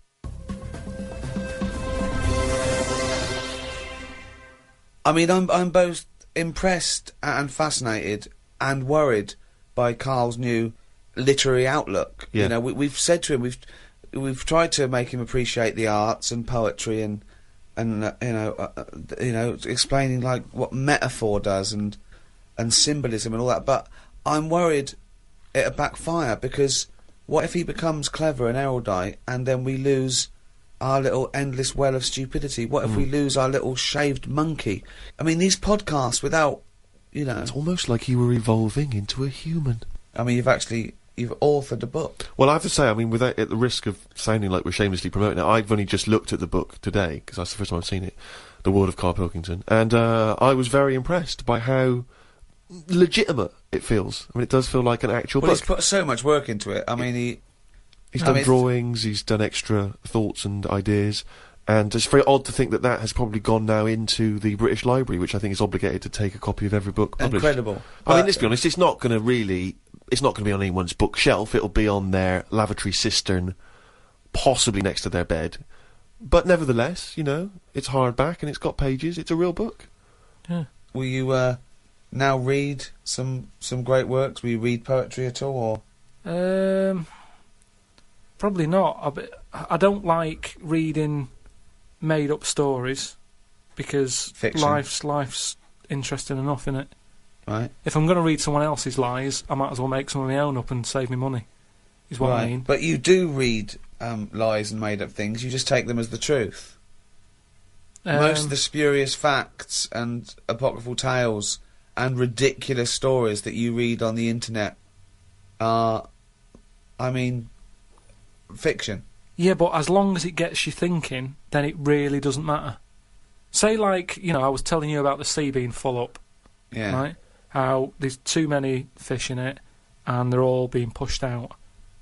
Then, you know, it was saying about how the jellyfish is changing Yeah. from a bit back, just being a blob, to now being a blob with stingy bits. You go, oh. And then... No, I don't. I wonder what he read. I wonder what he was reading. Then there. I'll think of what other things are in the sea, how are they changing? And then that's when I might do a poem about an octopus with two heads. Because it's got me thinking. So no longer am I just reading someone else's story, spending a full week reading some other story.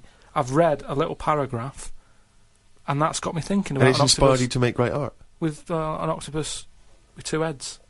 And you just think, yeah, that would work. You know, that's a good way for them to evolve. They've got all the arms, give them two heads. They've got all the arms. And, you know, it would work, because like I've said to you before, it is one big head to make it two smaller heads. So it's just looking at science, looking at how things can move. It's not looking at But it's science. not looking at science. You then speculating on an octopus having two heads is of no value, is it, to anyone or anything? But there's people out there who are bringing out books who are writing stuff like that for sci-fi stuff. And I think, why am I reading But that's theirs? entertainment. Everyone knows it's not true. They're doing it to... But they do more than just say, wouldn't it be great if there was an octopus with two heads? They then paint a world in which this octopus exists I and can do presumably that. causes some kind of narrative interest. I can do that on my own, though, without... So you know, what's the story of the octopus with two heads? It's happier in the end. Everyone likes happy ending. It's got company. But that's not a story, Carl. What? Tell us the story. What, you made up a story about an octopus with two heads? No, I'm just saying... I've thought about how the sea's changing. Right, what else is in the sea? Octopus. Right, what's an octopus like? Well, it's just a big head with a load of arms.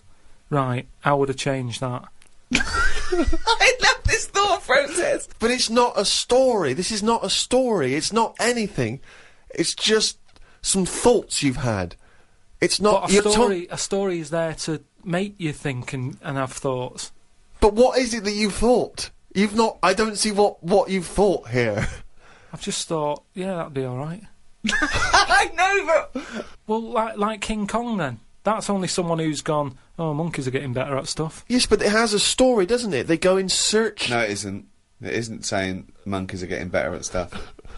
That's not what it's saying. There's lots of themes, but that's not one of them. Monkeys are getting better at stuff. No, they're getting better at stuff. The way they try to he tried to go out with a woman. That's them moving on, isn't it? It's the monkey going, do you know what? I quite fancy her. And you know from the beginning, I mean, that is a story that you go, well, that relationship ain't going to work. Do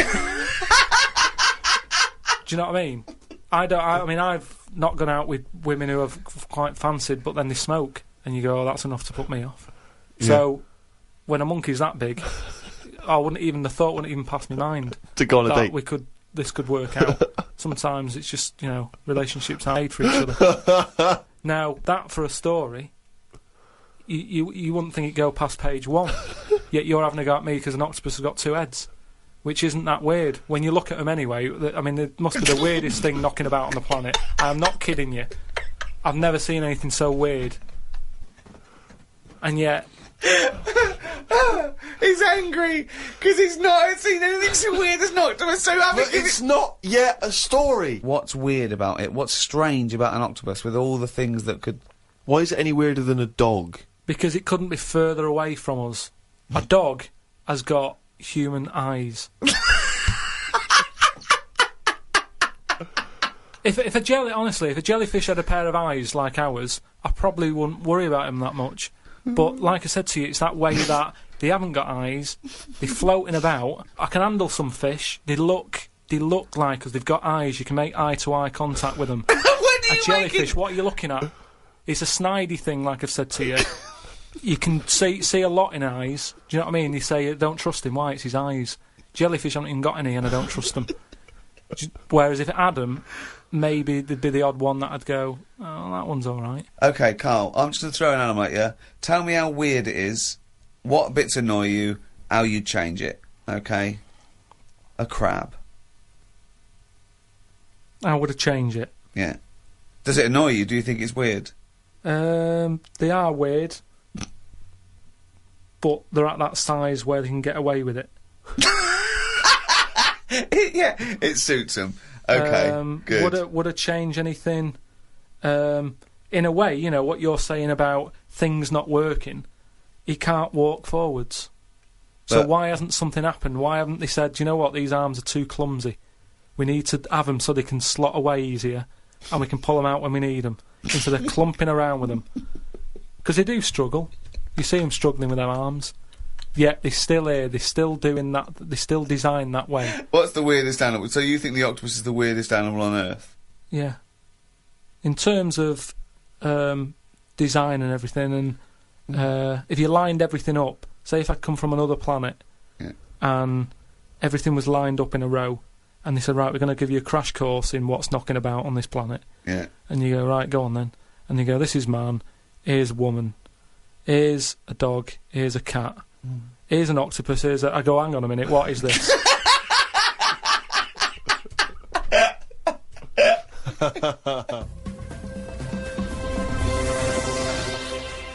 Oh, it's only going really down. That jingle, of course, signifies another reading from Karl Pilkington's diary. There was an animal in the paper today that I've never before seen. It's called an alpaca. They are gormless looking. The fellow who breeds them said they are easy to look after because they're used to harsh conditions because they normally live in the mountains. The problem with this is they will turn useless eventually, and then if we tried to bung it back on the Andes, they won't like it. It's like how people win these live like a star for a week competitions. They're not good for anyone. Okay. Do you know what I mean? If something's living somewhere... But he's not going to send them back to the Andes. He's presumably breeding them for something else. Yeah, but say if eventually, you know, the world's getting busy, there's hardly any room, and we go, right, what can we shift here? What's getting in our way that we can shift?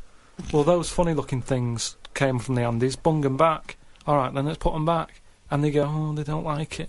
They're not surviving, they're dying out. Why did we bring them here? Oh, it was closer.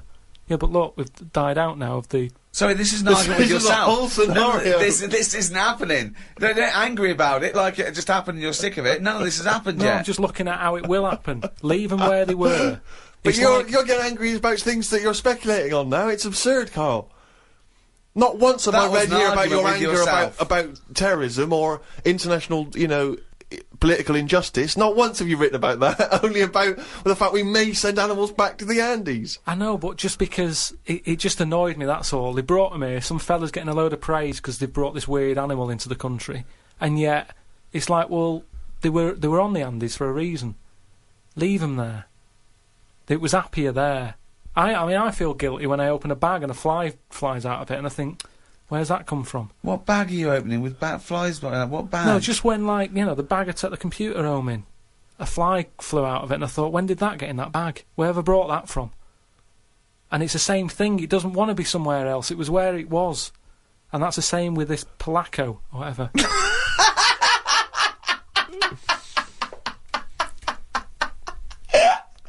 Oh, God!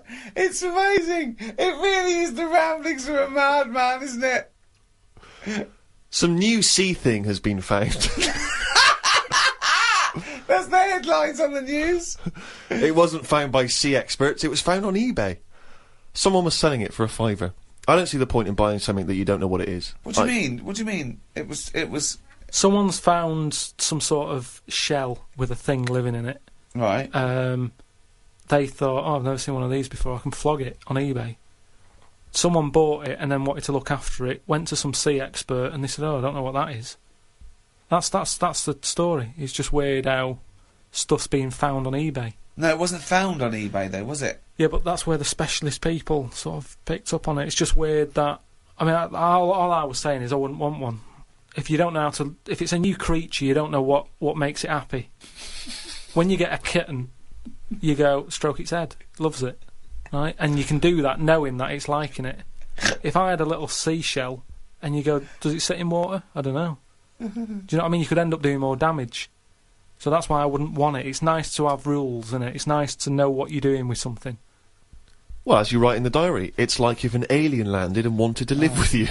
As much fun as it might sound, it wouldn't be long before you got annoyed with it because it wouldn't eat the food you gave it. That's what I'm saying, but I couldn't have a go at it because it might not like pasta. It might not. Everyone likes pasta. Well, that's it for another week. I hope you've enjoyed this half hour of drivel. I mean, some of the most stupid things ever said. I mean, it's like he's got a contempt now for the world. Like, he doesn't care what comes out of his head. Learning can be frustrating. Can't it? You know, you maybe I'm getting you thinking, maybe on your way home today you'll be going, yeah, octopus with 2 heads. And if you do that for 5 seconds, I've done my job. Good to have a job, innit? So, from me, Ricky Gervais, goodbye. From Steve Merchant. Goodbye. And from Karl Pilkington. Right. Hello, and welcome to number 4 in the series of 6. Season 3 of the Ricky Gervais Show, with me, Ricky Gervais, Stephen Merchant. Hello. And Karl Pilkington. Alright. Yeah, first of all, I'm sorry to do this, but me and Steve have got to bring something up that's been bugging us for a couple of weeks now, but it's reached... you are so fucking lazy, Karl, at the moment. You have time off, right? You go away every weekend, so me and Steve are so precious at the moment with so many things to do, with extras and books coming out and stuff. I've never heard anyone whinge about going in with kidney stones. I know loads of people that had kidney stones. Not like They've mine.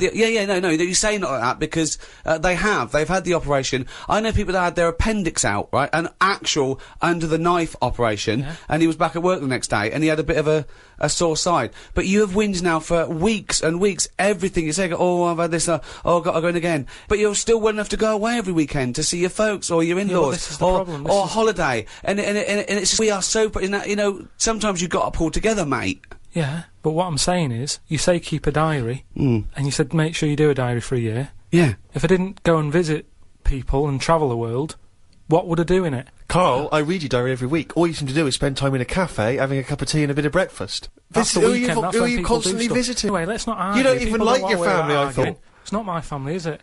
Well, Suzanne's family. You don't But like you anyone. work. Why are you visiting? But you say them? I'm working that weekend. I'm working that weekend. We have to put. So work. Let's put this in first. You know, it's a busy time. Family's important, isn't it? Yeah. You can't keep messing people But this about. is all you have to do. What No, else are there's you lots of doing? doing. What Is other it- job have you got? Loads of you stuff. know. I don't want to go into what I'm doing, but I've got loads But of all I stuff. hear is you're Well, always having meetings. I You're know, always yeah. going from meetings. Yeah, I know, yeah, I don't know what that yeah, means. yeah, Meetings. yeah. Right, anyway. Another meeting in a bloody cafe.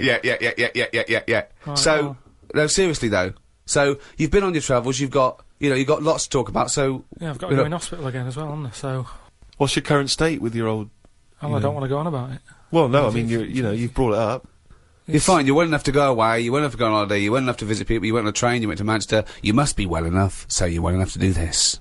I went back to Bristol at the weekend. I had a bit of time off, as you know, because Karl couldn't do the work. I know. That's what I mean. Yeah. So we all had a nice time. No, I didn't. I went to Bristol when I was working. That's all right. But Well, it's exactly. still visiting a place, is what I'm saying. Well, that's a ridiculous thing to say. That's like saying a pilot doesn't work because he's visiting a place. No, because he doesn't visit it. He No, doesn't you get out sit the down plane. on your arse. Sometimes you hire a car, so you can't be reading or studying. You're driving for 6 hours. Yeah. I went there working. We went to America. We were working. I went to Bristol. I was working. Oh, shut up. Ooh, Do you know what I mean? getting a bit uppity. The truth hurts, Stephen. The truth does hurt, and it's interesting that Yeah. he suddenly snapped at you there. I know. Because I wondered to myself, if it weren't for you, Mr. Ricky Gervais, what would this man, this little round-headed man, be doing right now? Fuck all, Stephen. Fuck all. Yeah, I went back to Bristol at the weekend. As we know, we all had a bit of time off, and actually, I was quite annoyed because I passed the pub near where my parents live, and they had a band on. You know, pubs sometimes have a band on.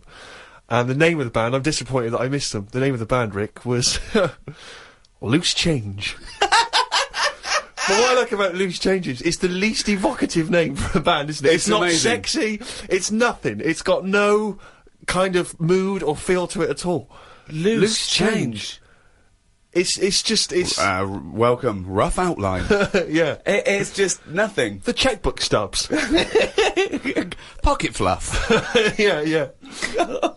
But while I was at my parents' house, they often, they keep clippings of things, if we've been mentioned in the papers, they like to keep a record of them and stuff, because, I like to show it to my grandparents, and keep fully abreast of things.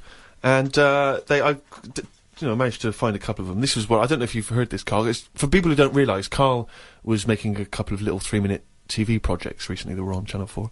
And in the Sunday Times, someone's written a letter about Karl to the Sunday Times. Wow. They can send in comments and views on things they've seen, read, heard. Oh, excellent. And this is what someone wrote to the Sunday Times.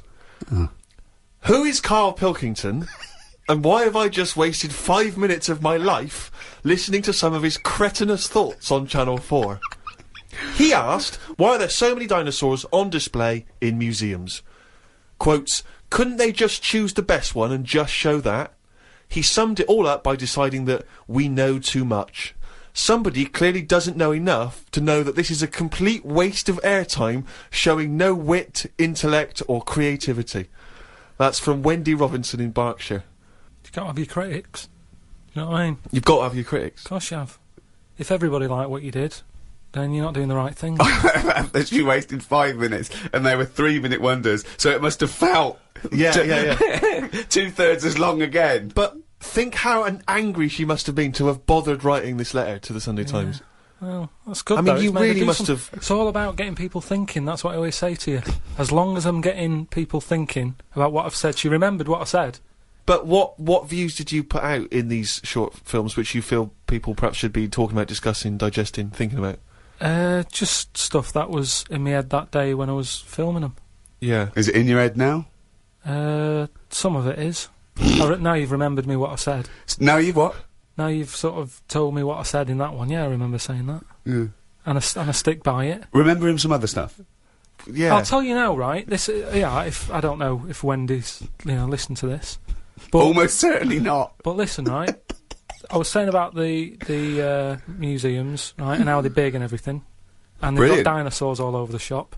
I read that in that museum, they've got something like 7 million bits of stuff in there. Right? Now, when I spend 2 hours in somewhere, just show me the good stuff. Don't be saying we've got 7 million bits. Because there was a fella who opened it, right? I did a bit of research on the museum. Fella who opened the museum up. And what was his name? It doesn't matter. Okay. Doesn't matter, does it? What museum was it? It was the London one. Oh, the London one, yeah, okay. So he's in there, and he's collecting all this, bits of stuff. What stuff? Just whatever's knocking about at that Oh, time. right, okay. It seemed like You have researched it. he never chucked anything away. He's like, I won't put it in the bin, pop it on a shelf. Okay, right? So yeah. he's put everything on a shelf in right, this yeah. museum.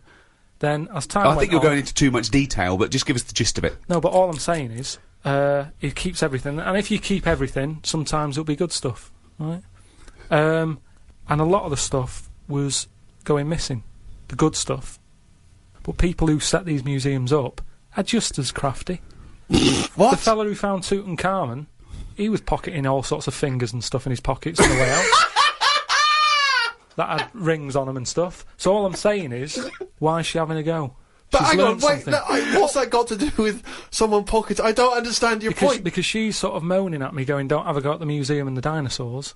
But No, everybody, she's having a go at your fatuous point. Yeah, your absolutely uneducated, But, stupid I mean, point that you got TV time to talk absolute shit. If I could that's not paraphrase my fault, is Wendy. it? That's not my fault. If someone says they want me to do a little programme and you can do what I want, I went and did what I did. Free speech, innit? But we just gave you the chance then to defend yourself, and you just confirmed Wendy's point 1,000 times over. What was all this waffle about people nicking stuff? What's that got to do with anything? Because she's having a go at me. I didn't nick But anything. she's having a go at you for talking nonsense that's of no consequence, which is what you just did That's then. all nonsense. But what was your point? Oh, all right, then we'll watch Wendy's little programme when that goes out. Let's see what she's got to talk about. Sick of her.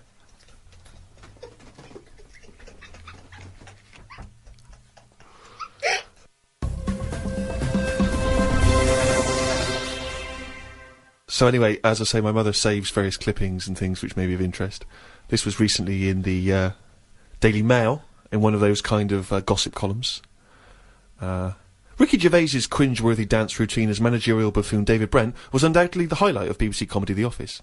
Perhaps credit for the scene should not go to Gervais, however, but his lanky co-writer Stephen Merchant. For I hear that 6'7" Merchant has been attracting a great deal of female attention at the so-and-so pub in North London, until he took to the dance floor with Brent-esque results. Says my mole, most of the feminine throng looked away in embarrassment, Putting it kindly, he was rather ungainly, like a giant albatross hopping on stilts. Right, now then. I'll take issue with this, because firstly... You wouldn't be attracting female attention in the first place. Rick, if I had been, I'd have phoned the mail myself. Point A... Right, I seem to remember distinctly I was talking to one of my mates the whole night and we were discussing about the fact we were too shy to talk to girls. So wrong there. Yeah. Point 2, as you well know, if I take to the dance floor, which on this occasion I didn't, I remember distinctly not because I love to dance, I would not have been described as a giant albatross hopping on stilts because Karl has seen me dance, you've seen me dance, you know I'm a good mover. Yeah. Just in the same way that people can't quite understand how Peter Crouch, the same height as me, is able to be so brilliant on the football field. Yeah. The same, people look at me when I'm dancing, they go, I don't know how that big guy is able to bust some of those kind of moves. I've won 2 dance contests in my life. Those facts, those stats speak for themselves, Rick. I know. I mean, you've seen me dancing, how would you describe me? I think that you look like isn't an albatross, isn't it? So you look like, an upright lizard, right, being given electroshock treatment. And I think that's a lot fairer, isn't it, than the albatross nonsense? Well, so I'm just trying to picture that, because again, was that a compliment? You were on my side, right? You were defending me there. A cross between a giant lizard and a stick insect. Again, because they don't sound, straight away they don't sound like compliments, but I'm assuming you're on my side here. Stick insect with funny glasses? Is that? Again, I thought, I was thinking you were perhaps being a touch more supportive, but you've not really... Karl, you've seen me dance, what are your views? It's just like a bit of weird art. That's brilliant! That is brilliant! That's so much better than albatross! I wouldn't have said an albatross. I was looking at one of them the other day, and I don't understand what they mean by that, because they're dying out. They say, you know, they dive in the sea. Oh, it's gone. Yeah. Something happened in the brain. It went from the point we were making via an albatross, then it just shot off. It just ping like a pinball. Well, let's hear, because it's going to be another good point. No, it's just saying how, because I've never seen one, and they were saying, how would you feel if you never saw one again? And I was like, you know, I've got by this long without it. It's not bothered me. But it was just sort of saying, what they do is they dive in the sea, sort of put their head under the water, see if there's any fish knocking about, grab one, get out again, right? Yeah. Go to land. I don't know if they're designed to do that. Well, obviously they are.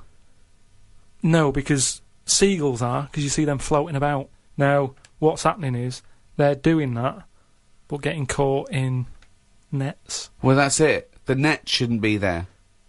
That's the point. They're totally adapted to their environment, but we came along millions and millions of years afterwards and stitched them up. It's not like people are going, well, the nets were always there. How did they evolve without getting caught in the net? We invented the net. We've only been knocking around for a few 100,000 years. But what I'm saying is, it's that thing about animals learn by mistakes by other animals. You know, like the monkeys peeling potatoes. Right. That's never happened.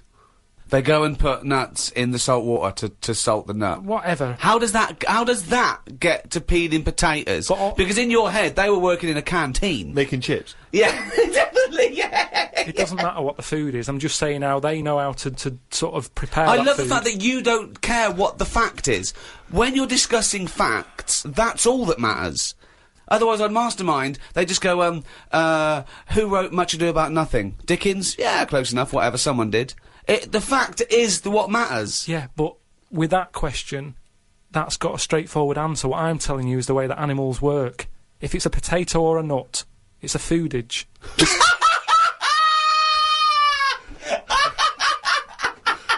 And once again, I return you to my question as before. What's your point? What point were you making? I'm just saying an albatross will find... if you're hungry, you find food or you change your diet. If you don't eat something else, you die out. Simple. Said before. If you want a pie, but they haven't got any pies, you have a pasty. Alter your diet. And an albatross... Drastically. Yeah, pies radical. Yeah, you said. Completely changing my diet. No more pies. What are you eating? Pasty. Brilliant. I'm not going to eat quiche anymore. I'm going to have a tartlet. But you're getting more and more sort of single-minded in your... No, single-celled. Yeah. It's not, though. In your belief that everything you say has got some kind of profound implication, and that no one else is listening. That we're all ignorant. All right. We're all not listening to what you're saying. Here's another one. Go on. Here's something else I discussed. Oh, come on. This will be good. In series This will be as good as E equals MC squared. The people aging backwards idea. Well, it's not an idea. They've done something on it, saying how No, they haven't. a baby has been messing about with emails. Right? Right. Oh, yeah, God! a 65-year-old doesn't know how to use email. So, again, my system works. So say if you're an old person, you're not using the internet, but you shouldn't be anyway, because you should be sort of just getting used to life as an old person. When you're a baby and you're about to die, they're using the internet. I don't know what you mean, when you're a baby and you're about to die. This is if This this is the was aging your backwards world. If idea, it was yeah. your world. Well, let me just ask a couple of Sorry, questions. that makes no sense at all. What you just that makes no sense I'm just at all. saying that my theory... You may as well have hit a wok What I'm to saying- express that point, because they're... The pong Yeah. that would have made more sense. this It's is why- more profound. This is why more resonant. This is why Wendy's having a go, though, because you're not being open-minded. You're not thinking about... But we're being open-minded to good ideas, to sensible thought, to intellectual considerations. We're not being open-minded to this utter drivel. Yeah, but every invention is a bit... Who'd have thought the frisbee would have caught on? That's not... I don't think that can count as an invention, Of though. course it is. People are paying for it. Someone said, I'm going to invent something But you can people chuck are paying about. for carrots. But they're not an invention. Because you pay for something, it doesn't mean it's an invention. No, but a man-made thing. A frisbee, it didn't grow off a tree, did it? Someone's made that and gone, I can sell this. And people are buying it. You know, all I'm saying is things change, don't they? You know, the albatross is dying out. The way, like when I walked into the flat, right, we've had hot weather, haven't we? We've had a lot of flies knocking about. Now, when I was younger, I never saw flies sort of hanging about in gangs. Right? Whereas... I don't know what world this is. Would they have little motorbikes? No, you know, just you'd sort of see one would get in the house, you know, my dad would kill it or whatever, but you'd never see three. You wouldn't be going, oh, which one am I going to get first and everything. They'd come in, they'd exit out of a window or whatever. Whereas I walked in on a bit of activity. There's nothing to eat here. Right? 3 flies in the flat, right? All sort of whizzing around, Right. all together, right? So I just sort of think, oh, you know, let them be. They seem to be happy. You know, they're playing around with each other, right? Sat down, reading the paper, look up, right? It was like one was trying to like have it away with one of the flies, and the other one was having a go as well. It turned out it was a little fly that didn't want any of the action, but 2 were attacking it. How could you possibly gauge that? Just by watching. That's how you learn, isn't it? You watch. You watch. But no, this is conjecture again. You had no idea what was going on there. No, I did. It's the way they were sort of jumping on it and stuff, and I was like, oh, I'm not happy with this going on, you know, under my roof sort of thing. My house, my rules. But it's a nightmare because it's small. You can't control it. You don't know which one's which. You might end up sort of pushing out one that's the baddie. What are you and you're pushing talking about? I'm just saying. Why now, are you getting involved? Just because creatures are changing all the time. What are you talking about? What point are you making? I'm just saying the way that flies used to be happy-go-lucky, on their own, the sun's out, have a fly about. Whereas nowadays... Now, God! there was like little attacks going on. Oh God! Oh God! But how could you tell which were the 2 aggressors and which was the victim? How Well, could you distinguish? This was the problem. I mean, all I was looking at was which one they kept attacking.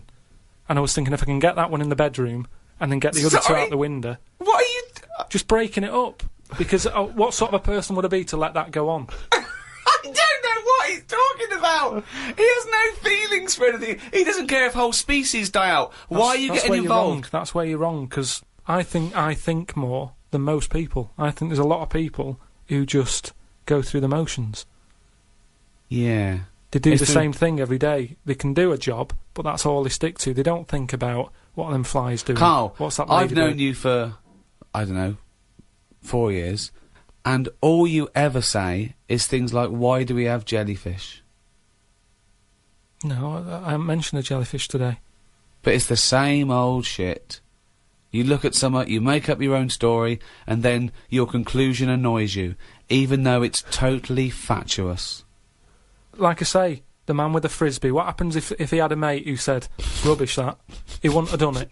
I love the fact that you think the frisbee is the pinnacle of invention. Yeah. I think it's amazing. No, it's an example of something that, you know, if he was on some programme where you said, I've invented this, he'd go, get out. They wouldn't give him time of day to say, right, I've made this thing, it's out of plastic, you throw it about. What for? Well, you just chuck it about on the beach. What's the point? It's a bit of fun, innit? No, I don't like it. That was an argument with himself. No, but do you know what I mean? It's a popular little thing, and I'm just saying it's easy to put ideas down. But you've never even come up with an idea as good as the frisbee, and that's saying something. I came up with a clippable mat that goes on a cup, and it's a good little thing. I haven't followed it through yet. A what? A clippable mat. What's a clippable mat? What does that Clippable involve? mat that you stick on a cup, so you can put your cup down on a table without having to go, oh, where's that mat? It's clipped to the cup all the time, and you put the cup down wherever you want because it's got a mat on it. I think I've seen that. But why does it have No, to you be haven't. clipped to No, I it? think Why I couldn't it have. just be built into the cup? Because So it clips onto, you got to have special cups. It doesn't Yeah. clip onto every cup. no, but just the same way that every sauce is different. You don't say, oh, I'm sick of this sauce, it doesn't fit a mug. You use the sauce of that. I mean, I don't use sauces. Just don't buy that sort But of isn't a furniture. saucer what you're talking about? Kind of, yeah, but it's clippable. But why is the clippability so important to you? So you don't have to keep finding the mat when you put the cup down. It's constantly clipped to the But why does it have to be clippable? Because that suggests it's removable. Why not just have something where it's constantly attached? What's to stop you from losing that in much the same way as you lose the coasters? which Do have we caused need problem? this? Do we need a Well, clippable coaster? But let's ask him like it's the Dragon's Den. Let's ask Okay, him yeah. now. What? We've got money to invest Yeah. on your clippable Right. cup. What's now your pitch this idea to us. Tell it. How would you sell this Well, idea you, to you us? just said, what was your question then? Brilliant. So you're not listening. Let's start No, again. I am. Okay, I no, just- imagine you've walked in. You've What just is it walked for? in. What is it for? Is it a coaster to stop the heat from the cup burning the varnish? Rick, let him explain it. or Let's- is it a saucer to stop Well, look spills? at it. Let's have you pitch this idea to us. Just you've never met us before. We're investors. Tell us, explain this to us. Sell it to us. Right. We're living in a world where furniture is important to people. They spend a lot of money on it, don't they, furniture? There's so many absolutely. furniture shops out there. Yeah, All different types of wood from all over the world. absolutely. Yeah. Right? Good If something's point. come from the Amazon, Mm. you don't want a coffee stain on it. No, you don't know. Right. But we're living in a world as well Mm. where people don't use saucers. What do you mean when they you don't? go out, when you go out and buy, because people. What do don't- you mean we live in a world where they don't use saucers? Yeah, there's loads of saucers. Yeah. Because I know people who buy cups singly. Right. Because there's only two people living in a flat, so you don't buy a big box, because in a big box of like plates and that, you get things like, what's the plate that's above a saucer but below a plate? The plate that's above a saucer, but below a plate.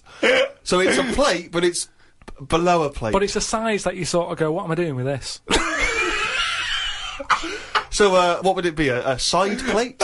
Maybe, A but plate that you'd have alongside your regular dinner plate, Well, right? you put a Maybe. bread roll on or something in a restaurant. Maybe, Yeah. but- Okay. but you What's don't your need point? What do you No, mean? this is fascinating to me. Because this What- is his best attempt now to Okay. try and attract investment. do you know where your mats are at home? I haven't got mats. Don't use them Why not? because it doesn't bother me. I haven't got any highly polished furniture from the Amazon. Right, Steve, have you got any sort of... I've got some coasters and I use the coasters. And do you know where they are when you need one? Well, yes, because they're always at the place where I would normally put down a mug of hot tea, i.e. Yeah. on a table or a coffee table. Right, now... do you I'd keep find- if I had a highly polished table from the Amazon, I'd keep my coasters on it. Yeah, but what I'm saying now is, what happens if you get up with your cup of tea, you're a busy man, right? This is Yeah. what I'm saying, we're living in a world where people are busier than Yeah, ever. go on. Not everybody can sit down and enjoy a cup of tea sat in the same place. Right. You get up and you might move into another room. Well, you haven't got a polished table in there from the Amazon, so it doesn't No, matter. but you might be working on another expensive table Oh, fine, we'll have a coaster there that as has well. a then. computer on. My question is this. One, does it fit all mugs? Or do I have to buy a special mug to have this special Well, bit we can attached? work it whatever way you want. We can either look at the standard size mug and say, let's appeal to everyone, or we can get in touch with some mug company, How is it clipped?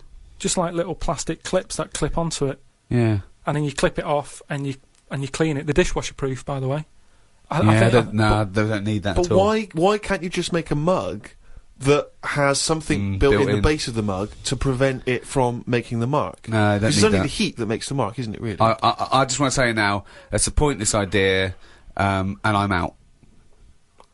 Right, but what about the idea that you've just suggested then, with the mug, with the saucer built in? Yeah. What about, will we do that together? But that's not your idea, that's my idea. Yeah, but without my idea, you wouldn't have had that. Well, but that's absurd. We're having a conversation, I've come up with an idea, now I've got the money. I've got the money, and I'm going to go off with that idea. Yeah, you haven't painted it anyway, and it's a rubbish idea, and you couldn't. It's not rubbish, because I've just thought as well, that'll be good for putting biscuits on the side as well. Oh, God! Okay, no, that means we can get rid of that plate that I don't know By what to the do way, with. now this is broadcast, you can never patent this idea because it's out in public domain. Rick, why don't we see if there's anyone out there who's willing to invest in this idea? Are you a mug manufacturer? Are you a mug designer? Are you someone who's got any interest whatsoever in this idea? Do you think it's a saleable idea?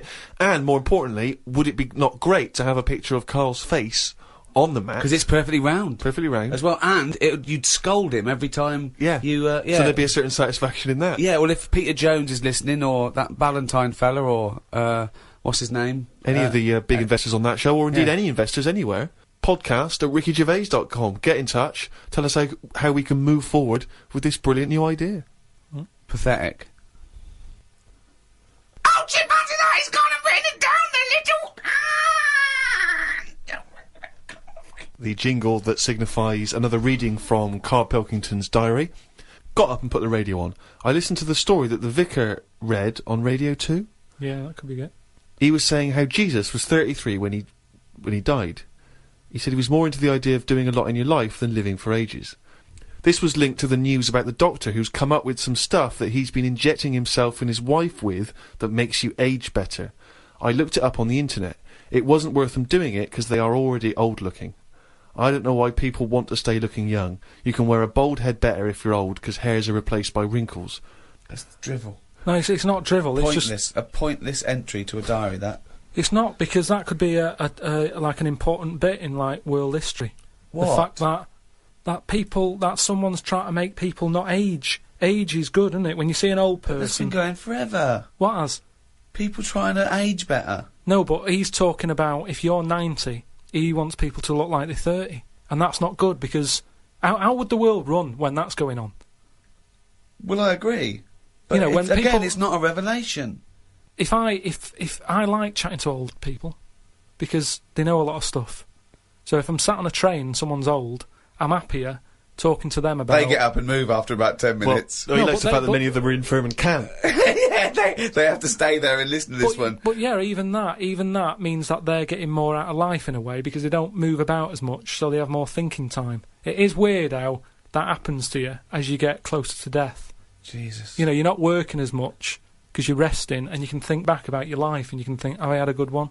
Actually, it's not been that bad.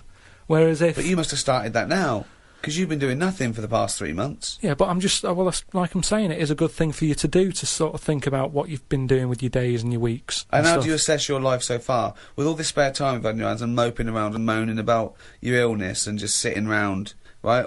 You've been introspecting, have you? Yeah. Go on then. What have you come up with?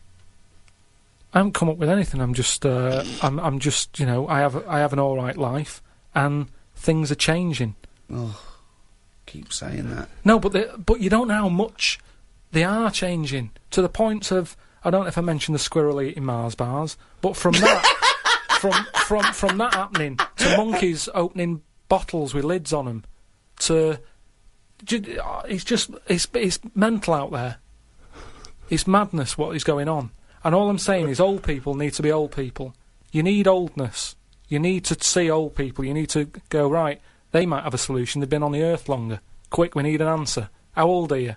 I'm 32. Well, you look 78. I don't know what you're saying! I don't know who that conversation was with, why you got angry, and I think you made the opposite point that you were making at the beginning.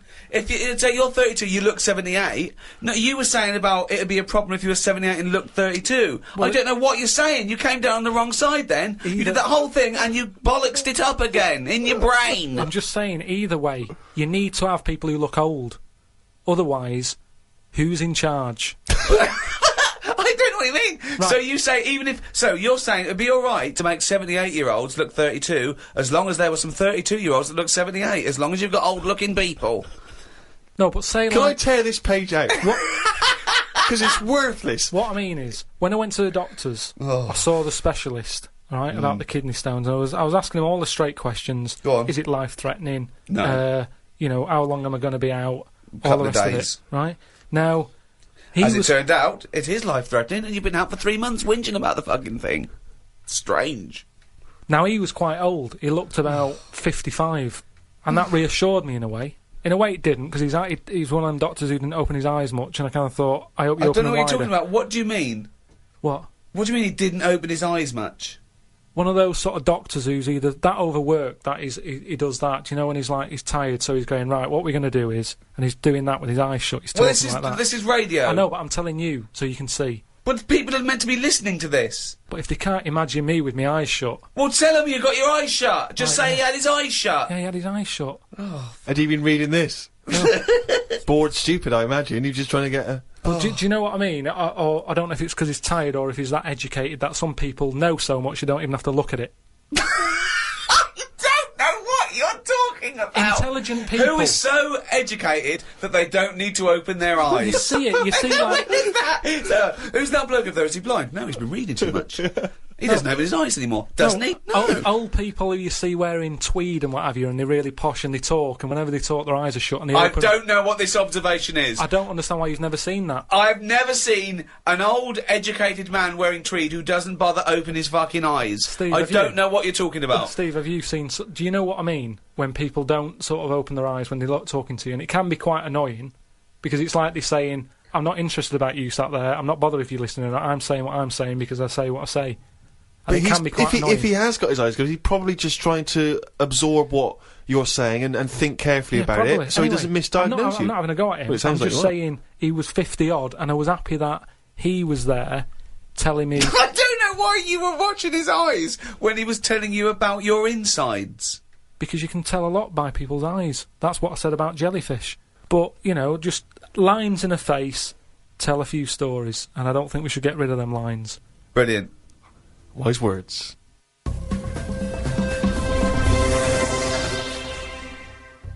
Well, that's the end of show number 4 in this 3rd series of the Ricky Gervais Show. So it's goodbye from me, Ricky Gervais, Stephen Merchant. Goodbye. And, of course, Karl Pilkington. Right. Well, here we are, number 5 in a series of 6 of the Ricky Gervais Show with me, Ricky Gervais, Stephen Merchant. Hello there. And Karl Pilkington. All right. Well, Karl, you are officially a published author. Your book came out, The World of Karl Pilkington, and a copy will go in the British Library. Will it? Well, they Yeah. have to take every rubbish. I think it'll go in the British Library lavatory. Yeah, From what I understand, yeah. it'll be in there with like a collection of like novelty postcards and Yeah, maybe exactly. a Viz compendium. But, you know. Yeah, so they take everything. Just think of that.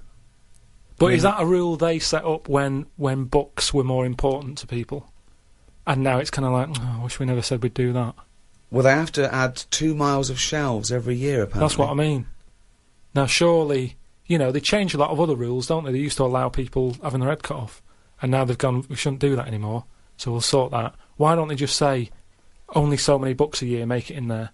Ones that are important to the future. But who knows what's important to the future? Well, you know, normally, when I say something that I think's a good point... Yeah, but you're always wrong. No, but what I mean is when I say something that I think I have got a point there... Yeah, but you're always wrong. But why do they do this? Why do they think they've got to keep everything? Because we're living in a world now where everything is sort of binnable. And, you know, we use stuff Binnable. for what it is. Well, I think think you could say that. Oh, It's that's binnable, fine, that's yeah. fine. There was a sort of poetry to it, but I think he stumbled across that. I don't think it was intentional. Yeah, I mean, I still haven't got over last week him saying foodage.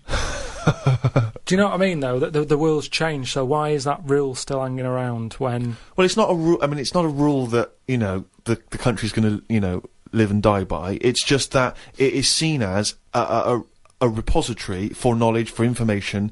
And I don't believe any old Joe can wander in there and get one of these books. I think you have to either be a scholar. I think Yeah. maybe it's open for a brief window for students. But, you know, you can just wander in there and see your own book, Karl. You know, There are even though some you're books published.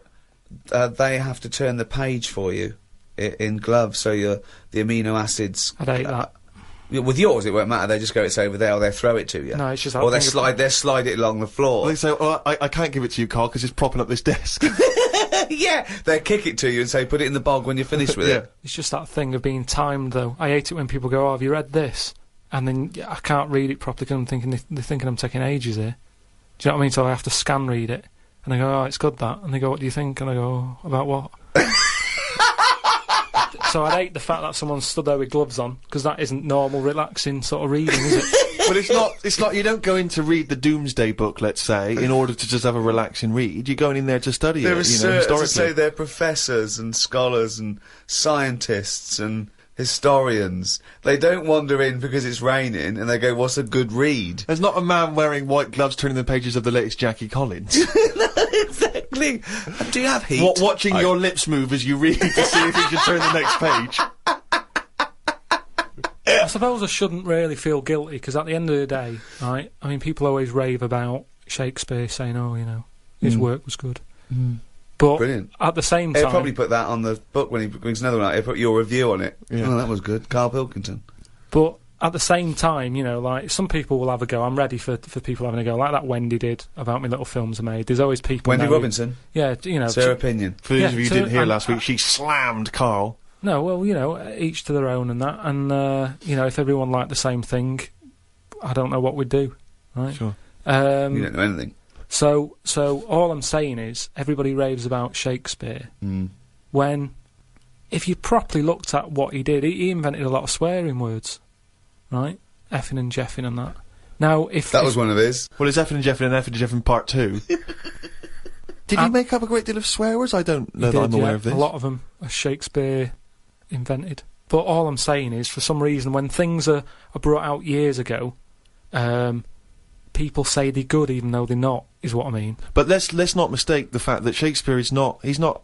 people seem to confuse him as though they think he wrote these things in order to be read. He wrote them to be performed. They're plays. They're not books in the traditional sense. He didn't bring out the latest book. No, but just when something's old, it gets a bit more respect, is what I mean. When I was watching that documentary about the real Indiana Jones, Brilliant. they dug out some rocks with drawings on, and they were like, "Oh, don't damage them, don't mark the paint," and it's like, it's rubbish. It was like a stick fella with a yak. And now, if that was found now, or if a kid showed me that, I'd go, "Hey, it's not that good." So what I mean is, because stuff's old stuff gets respect. But you're not judging it on its aesthetic merits. You're judging it on its historical importance. I don't think that's fair, though, because when that fella drew that, it wasn't old. He did it when he was knocking about. No, Yes, but you must see the difference between you doing a stick man on a wall with a bit of chalk near your local and a cave painting that they date to 10,000 years ago. Yeah, so in 10,000 years' time, when they find my story about the monkey fireman, will it gain more respect then than it is now? No, less. But why is it? Because people will more and more realise what a buffoon you are. The more research we do, the more these podcasts we do, the more you expose yourself as an empty, egg-headed moron. That's a friend speaking right there, Richard Gervais. No, He loves you like a brother. I just think, you've mentioned him before, Steve, this Peeps fella. Yes. Has he done anything else apart from a diary? Because now I've done a book and a diary. That means you're better than Peeps, is what you're thinking, well, isn't it? I'm not going to say that until I know, but what else did he do? Well, Peeps wasn't a writer predominantly. I believe he was, you know, like a bureaucrat or something. But he kept a diary which has since become a historical landmark. And what did he say in it? What did he say in it? Well, it's again more because it's both well written and it's also an amazing insight a social into document a social as well. document. Yeah, Yeah. It's a social document. I of mean, that yours is period. a social document, but it sort of revolves around having egg and chips and a calf and seeing a ladybird, which, you know... But that's today's living. That's Well, what I'm saying, but his describes the Great Fire of London, which is what it's most Yeah, it's but best we haven't remembered had for. one of them. If we had one, I'd write it down. I'm only writing what's happening. The ladybird happened, right? I wrote it down. He was just lucky. He was about in London when that happened. So you're a little angered that you've not witnessed one of the great disasters. Because the thing is, if they read your diary, they'd think, well, nothing happened that year. Nothing important in the world happened that year. Because your diary doesn't just mention. I mean, okay, yes, it does. It fails to mention any disasters in London because we haven't had any. But it doesn't mention any. It doesn't mention any world events. It doesn't mention wars in Iraq, terrorism. It doesn't mention anything. But that's all being wrote about anyway. If you're saying there's a museum that's keeping everything, there's loads of other books for that. Who's looking at the fella whose skulls fell off? What? We see. It's interesting, isn't it? What do you mean the fellow whose skulls fell off? Well, that's what happened the other week, so I wrote about it. What? A fella's skull has fell off. What do you mean his skull has fell off? It's something to do with circulation. But what do you mean his skull fell Well, off? it's in the diary. But how can a skull fall off? Because it's surrounded by tissue and it's got a brain. How can just his skull? How can it detach itself from all the stuff surrounding He it? mislaid all his dreams. But all I'm saying is that's not getting a look in. No, because it's not significant or probably true. Good point, Steve. I don't. All know right. Well, what's let me anything just. based on. I'll just consult the diary quickly and find the moment with the man whose skull fell off. Oh, here we are. Yeah, looks like the world's fattest man is having an operation to get rid of some of the fat. Yeah. He has to have an iron bed because that's the only thing that can hold his weight. Yeah. There's also a man whose skull has fell out. He's in hospital somewhere. I hate that. It would make me panic. The hospital is busy with people coming in to look at the head. What are you talking about there? That tells us nothing. Right, it's impossible for a skull to fall out. How are scholars in 10,000 years going to be... What are they going to decipher from that? They can sort of go. There's not enough incident detail. But how did his skull fall out? Circulation problems. But answer the question. How did his skull fall out? Fall out of what? He was at home, and I don't know if he was combing his hair or something, but it come off. What did? His skull. What do you mean, his skull? Do you know what the skull is? It's a part of the head. Well, no, it's the structure of the head. It's the bone. Do you mean the top of the skull? This is only useful if you have all the salient facts. Then it would be of interest to us. We could. Well, I couldn't take that on. I'm busy. I'm not going to start looking into stuff in depth. Just get the details. God.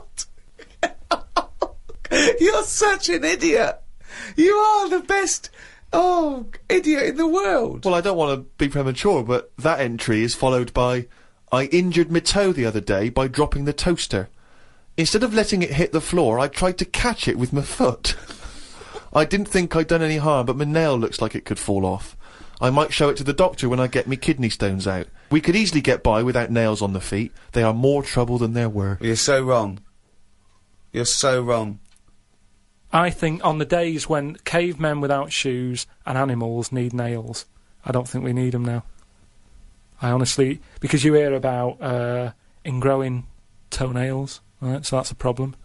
You've got to cut them.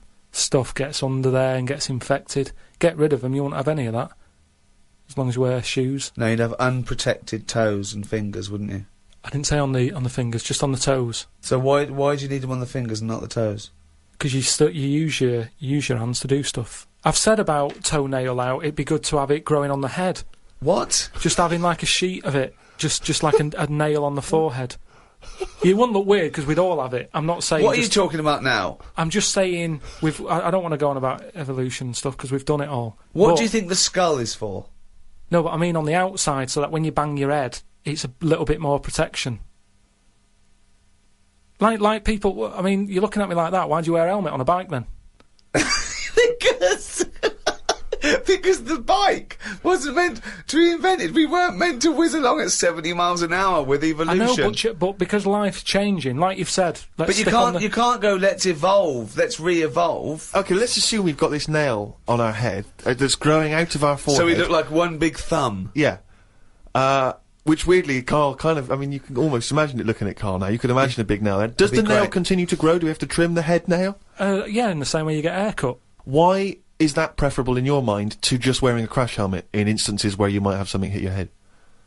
Just because, for a start, helmets, you have to carry them around with you. That's one thing that's put me off having a motorbike. Whenever you see someone on a motorbike, it's all like the clothes they've got to wear. And it's like a big upheaval, isn't it? It's you know, if you have a car, you can get in with your shorts on, your flip-flops on. A motorbike, it's like you're an astronaut or something, and you're only nipping down the road for some milk. Do you know what I mean? So, what I'm saying is get rid But does it annoy you having to put shoes on every day and underpants and a vest and a, I don't know. No, but once a they're on, jacket. I'm not carrying them. They're on me. If I had to then take the shorts off for whatever reason and walk around holding them, I'd go, I can't be bothered. I don't like holding a bag. I don't like bags. We carry too much around with us now. I don't like carrying stuff. It's just a hassle, isn't it? It's just endless things he doesn't want to do, doesn't like doing, isn't like carrying bags. Who the hell has a gripe about carrying bags? Why is that a concern? Because it's stuff that's on you. I love the way that he wouldn't mind having a nail growing out of his fucking head, but he doesn't want to carry a bag. What's good with it is everybody's got one of these. But it's not going to happen, Karl. And the most important thing in your body, apart from the heart, is your brain. So protect that, not the toes. The toes we can get by without the toes. people. But your head's important, isn't it? There's a lot of stuff in your head. And I know all this just after seeing the Bodyworks thing. I went to see it's a show on where there's a load of, like, dead bodies and that. And you can see how much stuff's in the body. And there's loads of stuff. There's nothing in there that you don't need. It's all doing stuff.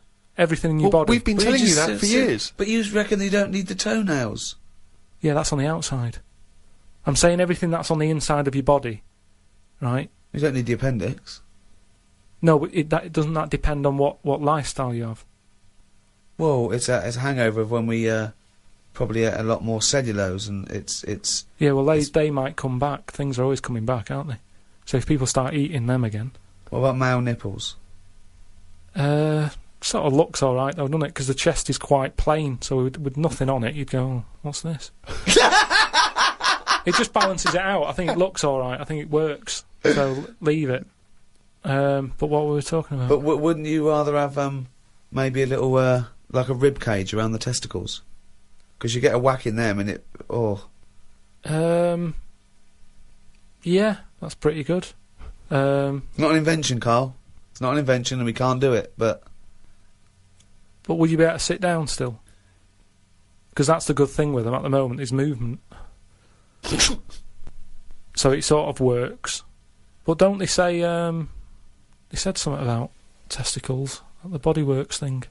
Well, they're on the outside. Put yours away, Karl. You're not one of the exhibits. They're on the outside because they have to be a few degrees below body temperature for I think the Sertoli cells to so work. that's an odd design.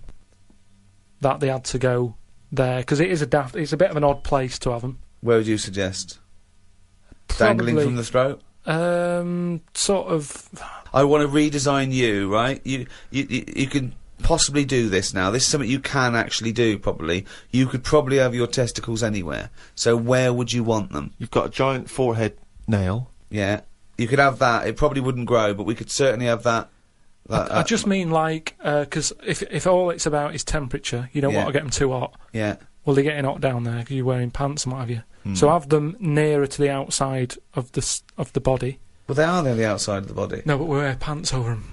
So you wear pants over them because they're testicles, and polite society suggests that you don't show your testicles. Yeah, but that's the odd thing, isn't it? That's what's happened somehow. That we've said testicles shouldn't be seen. Well, then just put a hole in your trousers. If it's only about keeping them cool, and because they're too hot, why don't you just hang them out your shorts? Because there's too many sort of seats that are shared these days, isn't there? But what I'm saying is... Well, what are you saying? Where would you put them? Somewhere like, sort of under the ears.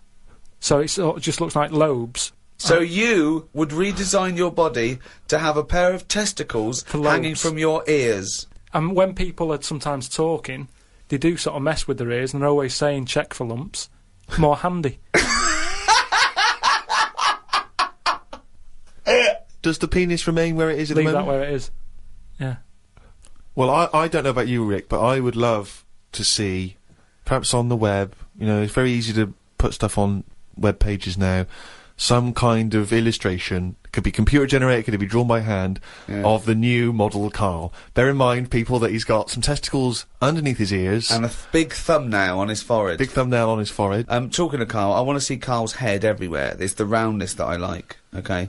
So, do a viral campaign. Anyone out there with a picture of Karl, just get it everywhere. Because I want, eventually, everyone to, as they walk past him in the street, to shout, "You shaved monkey," or "Look at that bald head," or "Look at fucking coconut face coming this way. You got a head like a fucking orange."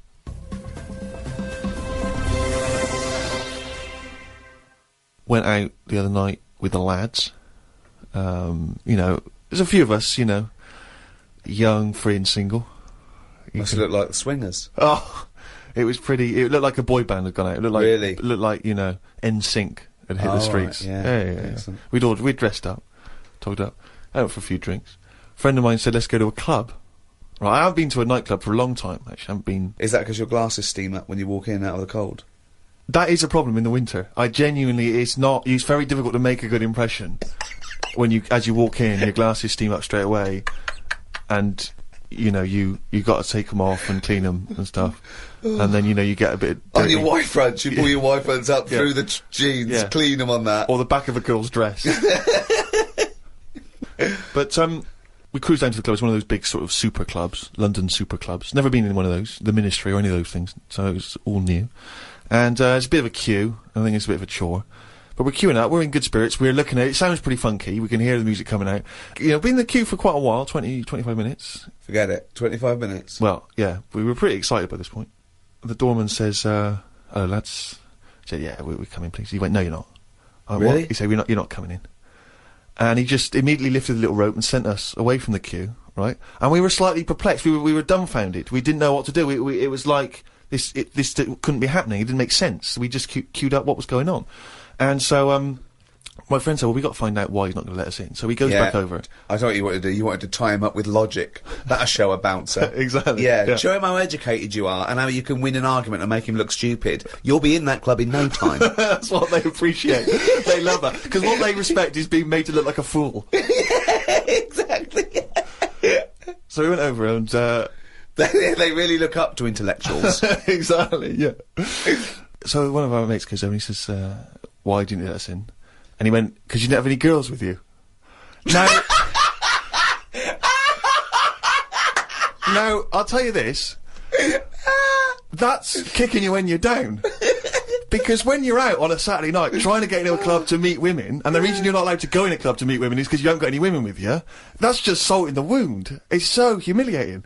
So, a friend of mine says that there's a VIP entrance over there. And there was like a woman with a clipboard, you know, the guest list. Separate entrance. She said, "You know, you've got a little bit of profile, Steve. Why don't we try and use your You little bit ran of home, celebrity?" got your Golden Globe and your Emmy. Yeah, exactly. Well, I always carry, you know, some of my cuttings with me. Yeah. And I felt a bit self-conscious about that. I was thinking, I'm not into this, you know, it's a bit awkward. But he said, "Look, don't worry, you just stand here. Just stand here, just like you're having a conversation. I'll go over, I'll point him out, I'll go, oh, there's, you know, Steve Merchant over there, at the office, or whatever." Oh, God, Steve! So I thought, well, you know, the thing is, we were out, and I was a bit frustrated, and I thought, you know, we may as well try everything. So I stand there, if my friend goes over and he has a word, and he comes back and he says, "It's fine. She can't let us in the VIP entrance because she's not allowed, but what she can do is walk us to the front of the queue. Right? You can walk to the front of the queue and explain." So I think, okay, fine. Oh, God. So the guy takes me and my mates, right, this girl, she takes us, we walk past everyone else, right, to the front of the queue, right? She goes up to the guy, she says, "This is Steve Merchant, office." The guy goes, "I know who he is, we're not letting him in." Oh, God! Oh, God! By now, of course, some people have recognised me, so they're trying to have my photo taken. So there's people inside the line that's being allowed in the club. I've got to lean across the rope to have my photo taken with them, even though I'm not allowed in the club. So they go, "Oh, alright, this is Steve there," and the photo's taken, right, camera phones and that. They're going into the club where the party's kicking off. I'm outside waiting for the next chump who wants to have his photo taken. I mean, it was mental. So, That's unbelievable. I was furious, and then one guy, I remember he was chatting, and he goes, "Oh, yeah, brilliant, I love the podcast and all that stuff, I love Carl, is Karl with you?" I said, "Oh, Carl's not out here." And his girlfriend was with me, she went, "Who's that?" And he went, "Oh, it's just Steve Merchant, he does the office, he does thing." And she went, Who cares? Who are you, Bruce Forsyth?" And it's that thing when suddenly I'm being humiliated and embarrassed by someone's girlfriend. I never asked for that. I never asked for her opinion on me. I'm sorry if I don't impress you, if I'm not sufficiently famous for you, but it's not my fault. It's your boyfriend who brought it up. It was like I'd gone over to her and tried to show off, and she was annoyed. So by now I was just furious. Oh, so God. I thought, forget this. Well, I was walking down the street, and there's a group of builders sitting down having a cup of tea. One of them goes, "All right, Rick?" I went, "All right, mate." The other one went, not as fat as on telly. I went, oh, thanks. Not as fat as on telly. So he went with, well, you are fat, but you look even fatter on telly. He didn't say, oh God, you don't look fat at all, or oh, you look big on telly, but you don't look fat. Just went with, not as fat as on telly. And there's nothing I could say, but cheers, mate. Now, when you said cheers, mate, did you say that because you were? Because I'd say cheers, mate, because I'd be a little bit scared of them. No, I was I'd be worried just about like the slight repercussions. sarcasm, and you know, I laughed after. Yeah. So you can get away with sarcasm with working class blokes. I'm a little bit more secure with a working class male than you, aren't I? I'm terrified of them. I feel like they're going to turn on me at any minute. You don't feel confident, sort of backing in a lorry driver. Terrified. Oh right. Because okay. if I did, he'd probably lean out and just go and get your dad, mate. Yeah, not you. Fuck off. I'm not interested. Not you. Yeah. So the final stab is this guy says, there's a party I know of going on, right? Oh, blinking out. So we go down to this party. Right, as we're getting there, as we're about to go in, he goes, now you know it's a singles party. I thought, oh, what? He says, you know it's a singles party. Oh, God. So I go in this party, right, it's all single people, right? Now, theoretically, that should be brilliant, right, if you're a singleton yourself. It's the worst kind of party to go to, because when you normally go to a party, right, and you're chatting to a girl, and she says, oh, I gotta go and get a drink or whatever, you think, oh, she's probably got a boyfriend or whatever, or she, you know, she's with mates, that's fair enough. But when you're at a singles party, and a woman says, I'm just gonna go and get a drink, and then you just see her leaving, you realise it's not because she's got a boyfriend or whatever, it's just because she doesn't want to talk to you. You can't even kid yourself. You can't even pretend. Oh, and you dear. suddenly sense everyone judging everyone else. So you see a girl and she'll like look at you up and down, and then ignore you and walk on. And it's like a massive slap in the face. It's like girls coming up to you and going, not interested. Just by being there, they don't have to say anything and they're rejecting you. And so, anyway, one of my friends has been reading this book, The Game, right, by this guy called Neil Strauss, which is sweeping a certain part of the population because it is one of those books written on how to meet women and seduce women, right? And there's this guy called Neil Strauss who infiltrated a sort of secret organisation in America of blokes who've got all these various seducing techniques, right? And one of the techniques which we've been discussing is something called negging, where if you see a very attractive woman, the theory is that she's getting asked out all the time by blokes, right? They're always coming up and saying, oh, you're really beautiful, can I buy you a drink? And that what you have to do to set yourself away from the pack is to sort of not be so obviously complimentary. So you come up and you almost sort of pay her a backhanded compliment, or you almost neg, as they say something slightly negative. So what you might say is you might go up to her and say, oh, I like your shoes, I've seen another girl wearing them in the club, right? And the theory is that she's sort of, she's a bit taken aback, she's a bit sort of thrown off, and then of course you start complimenting her, and you start building her back up again. It's very elaborate mind games. I'm not saying it's a good idea, but we've been talking about the neg, and I was chatting to a girl, and I was a little bit drunk, and I wasn't thinking it through, and I thought about the neg because it wasn't going very well, but I don't think you should say to a girl, I think your ears are a bit too big for your head, because you know what I mean, it's like you can't come back from that. And there's nowhere else to go, because that really is just an insult.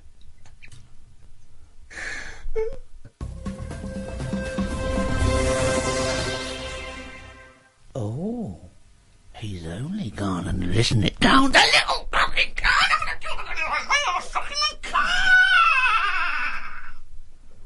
That jingle, of course, signifying yet another reading from Karl Pilkington's diary.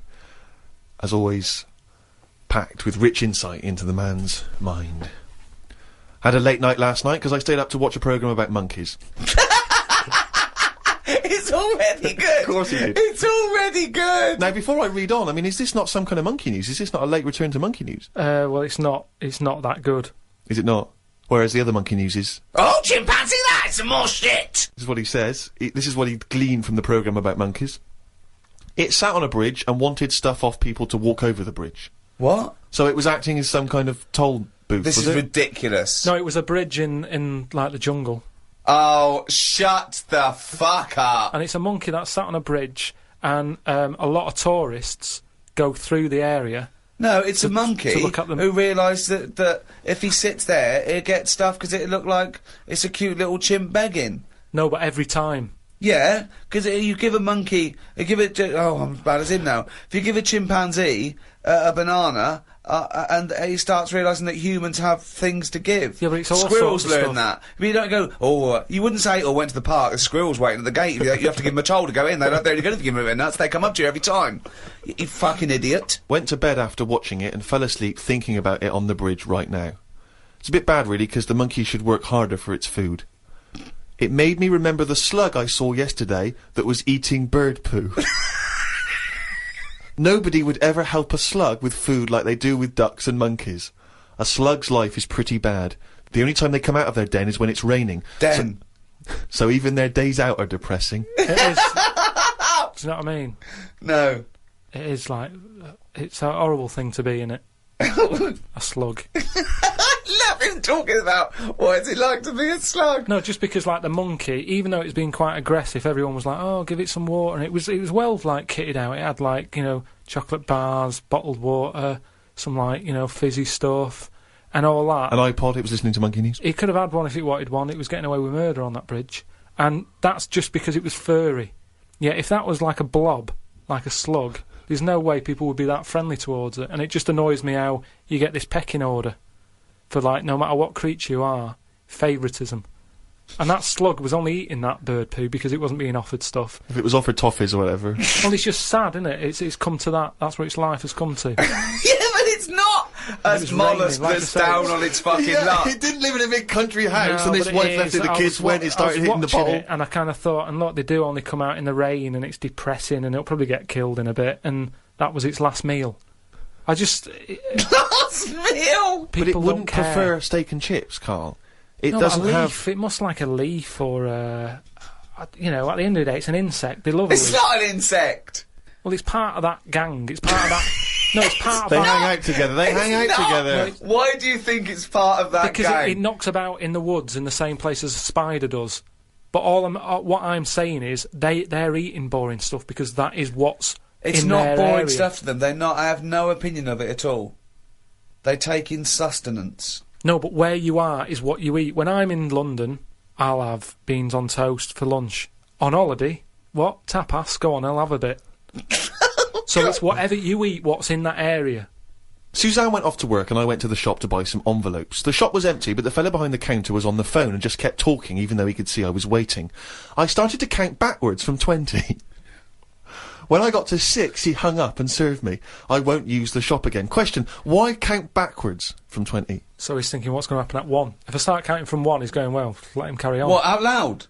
So, not really loud, but like more of a mouth action, so he could see I was doing it. Do you know, like Sorry, you just started miming counting backwards to a man in a shop.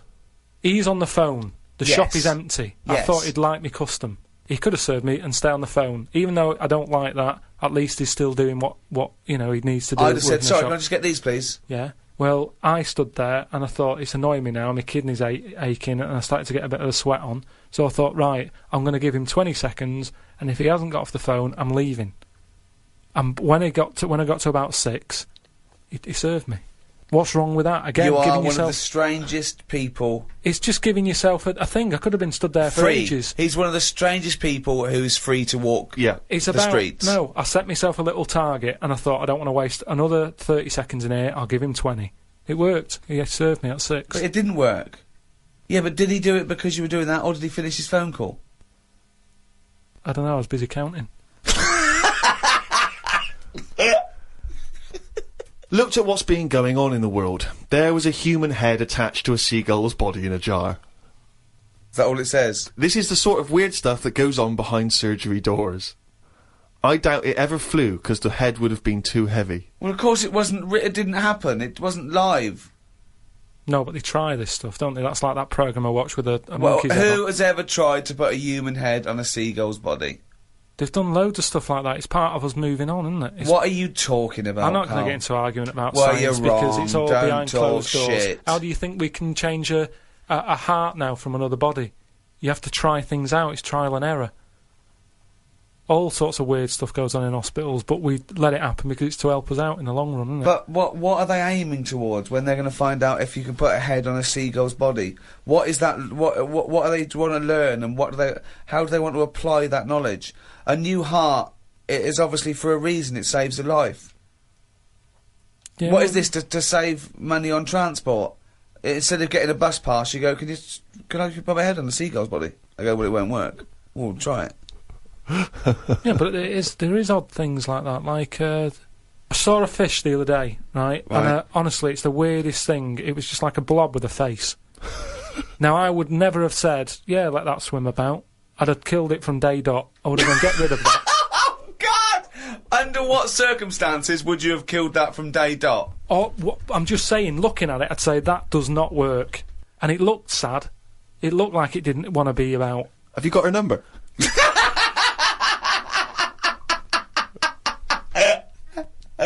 Oh, God! Oh, God!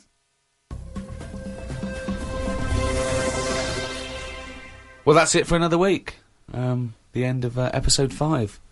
One more to go in this series of 6 of the Ricky Gervais Show.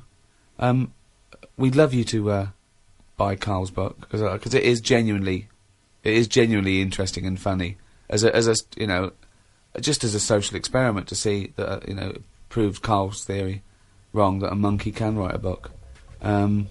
So it's bye from me, Ricky Gervais. Goodbye from Steve Merchant. Goodbye. And goodbye from the little shaven monkey that is Karl Pilkington. Hello and welcome to the last in this series of 6 of the Ricky Gervais Show with me, Ricky Gervais, Steve Merchant. Hello. And Karl Pilkington. Alright. Karl, as you're aware, you've obviously got many celebrity fans. David Bowie is a fan, people involved with creating The Simpsons. And you've also got a new fan, Warwick Davis, who is the short actor that many people will see in films like Return of the Jedi. He also is in Harry Potter. He's 3'6", and Ricky and I worked with him recently on extras. And far from asking us about the many celebrity names that we've worked with, the only person he was interested in talking about, of course, Mr. K. Pilkington. He wanted to meet you, Karl. Yeah. Well, is he all right to get on with? Why wouldn't he be? Just because sometimes when people aren't normal, it's just. Sorry? No, I just mean when someone, like, I've met a few little people in my time. The one that I met a little fella once, and he was all right. He got drunk really quick, but he was all right. But it took me by surprise, only because, like I've said about when I met Steve for the first time, it's only that same thing. And then if I lived with the little fella, I'm sure we'd get on a storm. What do you mean when you met There's Steve? a TV show waiting to happen. What do you mean when you met Steve for the first time? No, we've done it, you know, when he walked in, it just a bit of, oh, he's different. But then, I see Steve every week, and, you know, the same way I say I like watching Elephant Man, from the first time I watched it to the last, totally different. When he walks in the first time, it's like, oh God, look at that. It's a mess, isn't it? When I watch it again, it's kind of like, oh, here he is, here's John. So, it doesn't, things wear off. That's like the world, isn't it? Things don't amaze you as much as you see things and you use things often. And it's the same with the little fella you're talking about. First time I see him, I'd be a little bit like, oh, what do you say? You know, what shouldn't I say? Whereas once you get to know him, I'm sure he'd be a lovely little fella. I don't know where to start, Steve. Well, Warwick, I think, suspected as much. He's offered you an interesting fact, actually. You're wearing headphones now. Apparently you wear those headphones for just 1 hour, and it will multiply the amount of bacteria in your ear by over 700 times. But why is he worrying about that? I Well, he's not worrying about it. He thinks it's of interest to you because you're wearing headphones. It's part of your profession. You wear headphones, yeah. But Warwick asks, really, what are your thoughts on short people, particularly in entertainment? Because, of course, they've, throughout the ages, made an appearance, particularly in fiction. Tom Thumb, of course, the Oompa Loompas. What do I think of them? He's just wondering, you know, I suppose, what your take is. They're all right.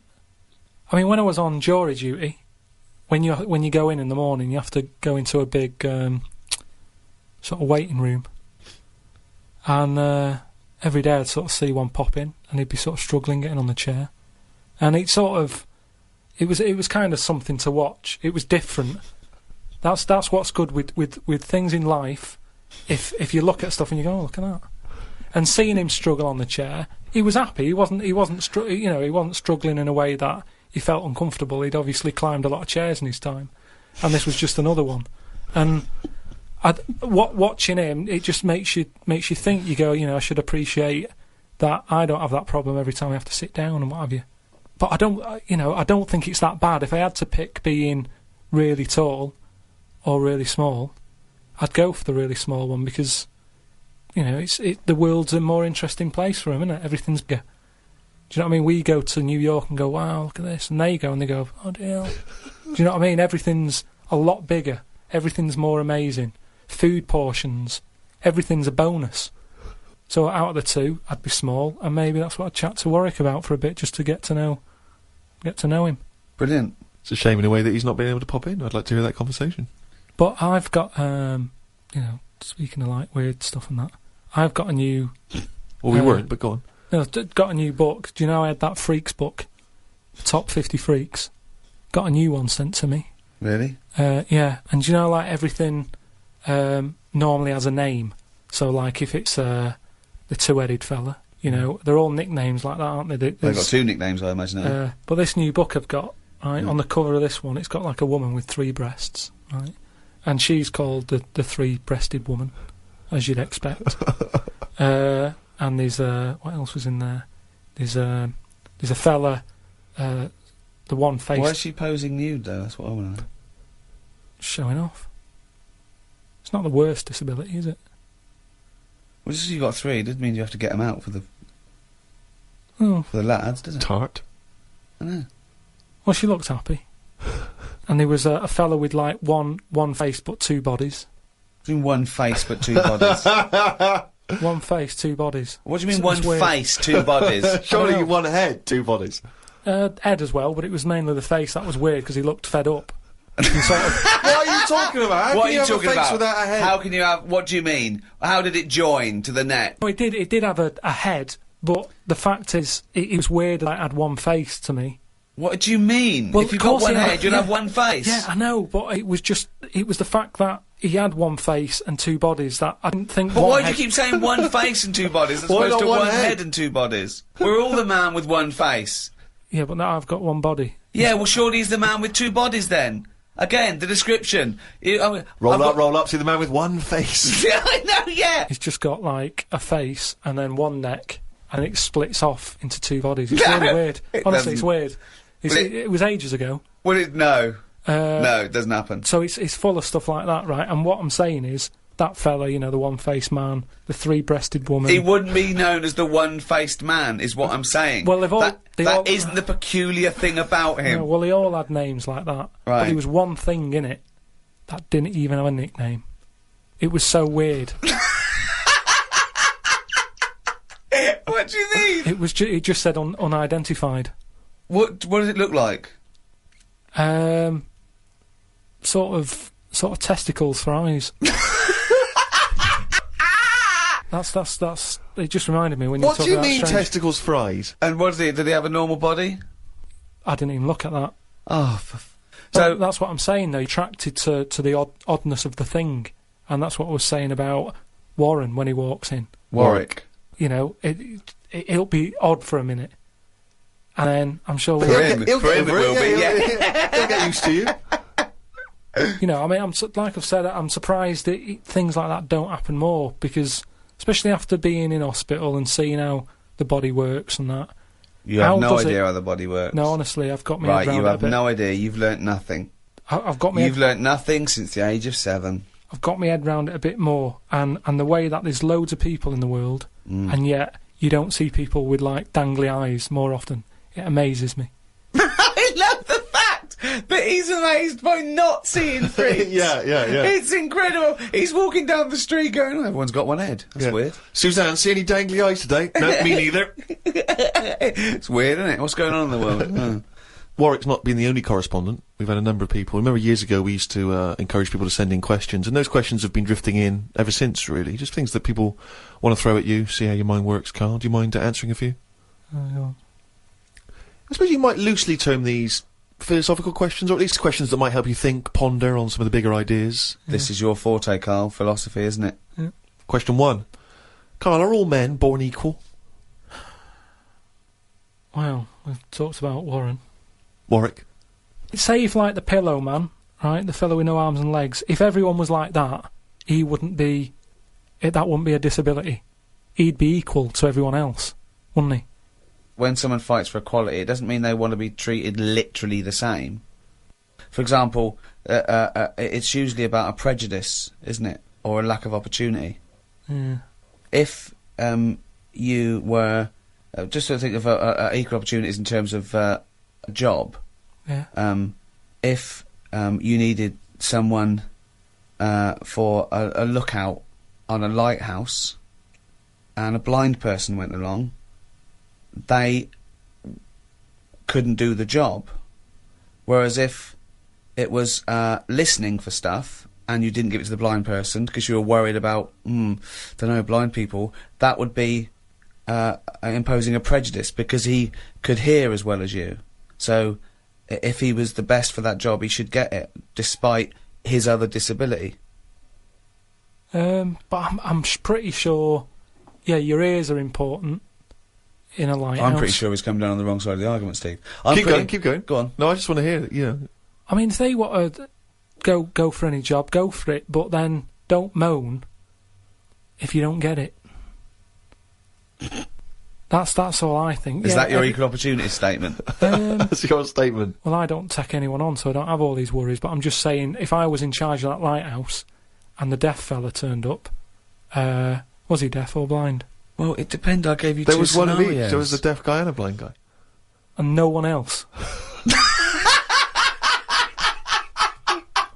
I'll put another advert in.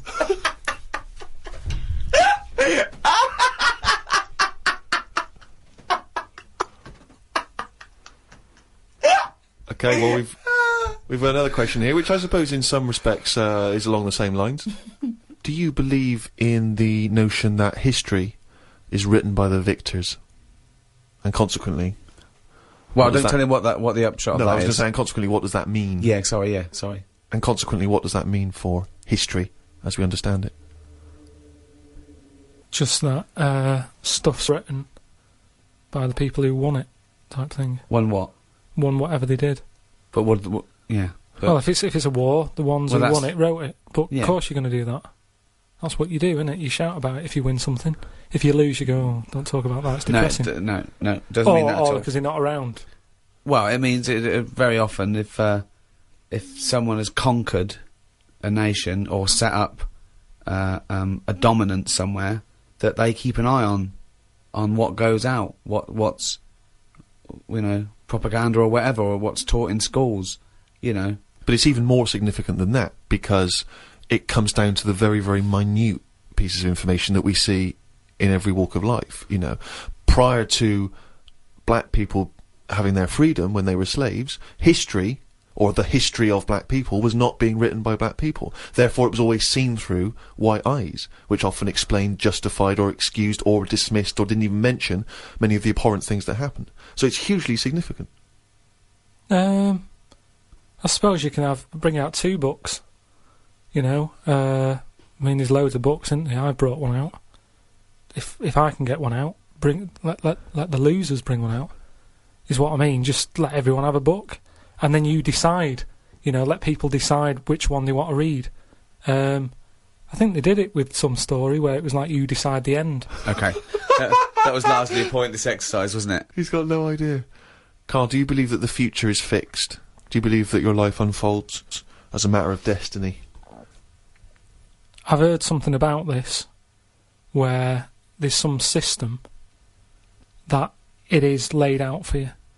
And even if you want, say if I wanted chicken for my tea, I really fancy having chicken.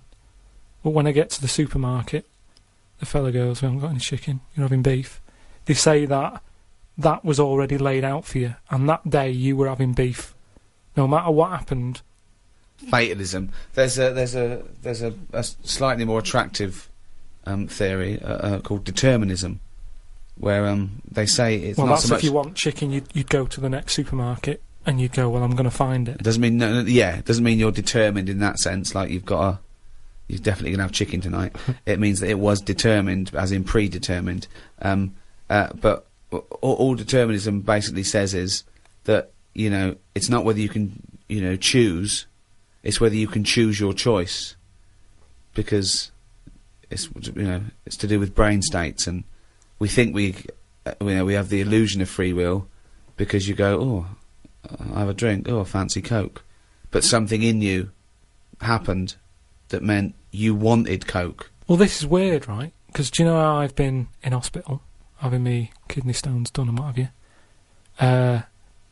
Well, as they do in hospitals, and this is why I don't like going in them. Did I just try and explain determinism to Karl Pilkington? Yeah, What I the didn't fuck want am to I stop thinking? you, but I mean, what am I thinking? it just made you look more of an idiot than I him. know, exactly. Yeah, I feel stupid. But Yeah. I'm in hospital, right? And like I've said to you, the annoying thing is when you're in hospital, they didn't just have a play about with the kidney. Whilst they're there, they're fiddling about with other bits, right? And they're like, oh, let's have a That's feel of that. libelous. No, but that's what they do. Whilst you're in, let's have a, prod about. They took some blood, right? And they said to us, now the weird thing is, these kidney stones you had, it was probably caused by too much calcium, right? That's what they are. They're a calcium build-up where you're not flushing it out, and so it's... Yeah. Now, the weird thing is there, I don't like having cornflakes. So what I'm saying is, what you were just saying there is your mind or whatever. I've asked you before, I don't know what's in charge. But, say like... You don't, do you? Say like when I get up in the morning, normally Suzanne will have some Rice Krispies. And she's like, do you want some? Right? Just have some. And I'm like, no. Now that isn't me saying no. That's the calcium. That's my body going, I don't need any milk. Don't give me milk. I'll have a crumpet. Now, bear in mind, Rick, that in the space of 3 minutes, we've gone from your definition of determinism to him having a lovely crumpet for breakfast. There's no one else in the world you can have a conversation with where you can make that distance that quickly. But it is interesting how my body... Have you ever had it, right? Sometimes I can go ages. No, your body lied to you, because your body said you don't need water, you don't need water, you don't need water. No. Oh, But yeah. like today before I left, Suzanne said, what do you want? Straight away I said, I need some leeks. Now... that operation I've had has obviously taken out whatever the leaks give me. I'm lacking on that.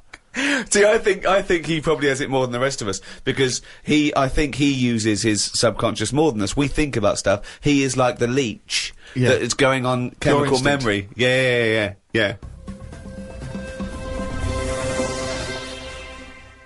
Oh, it's only gonna rain it down.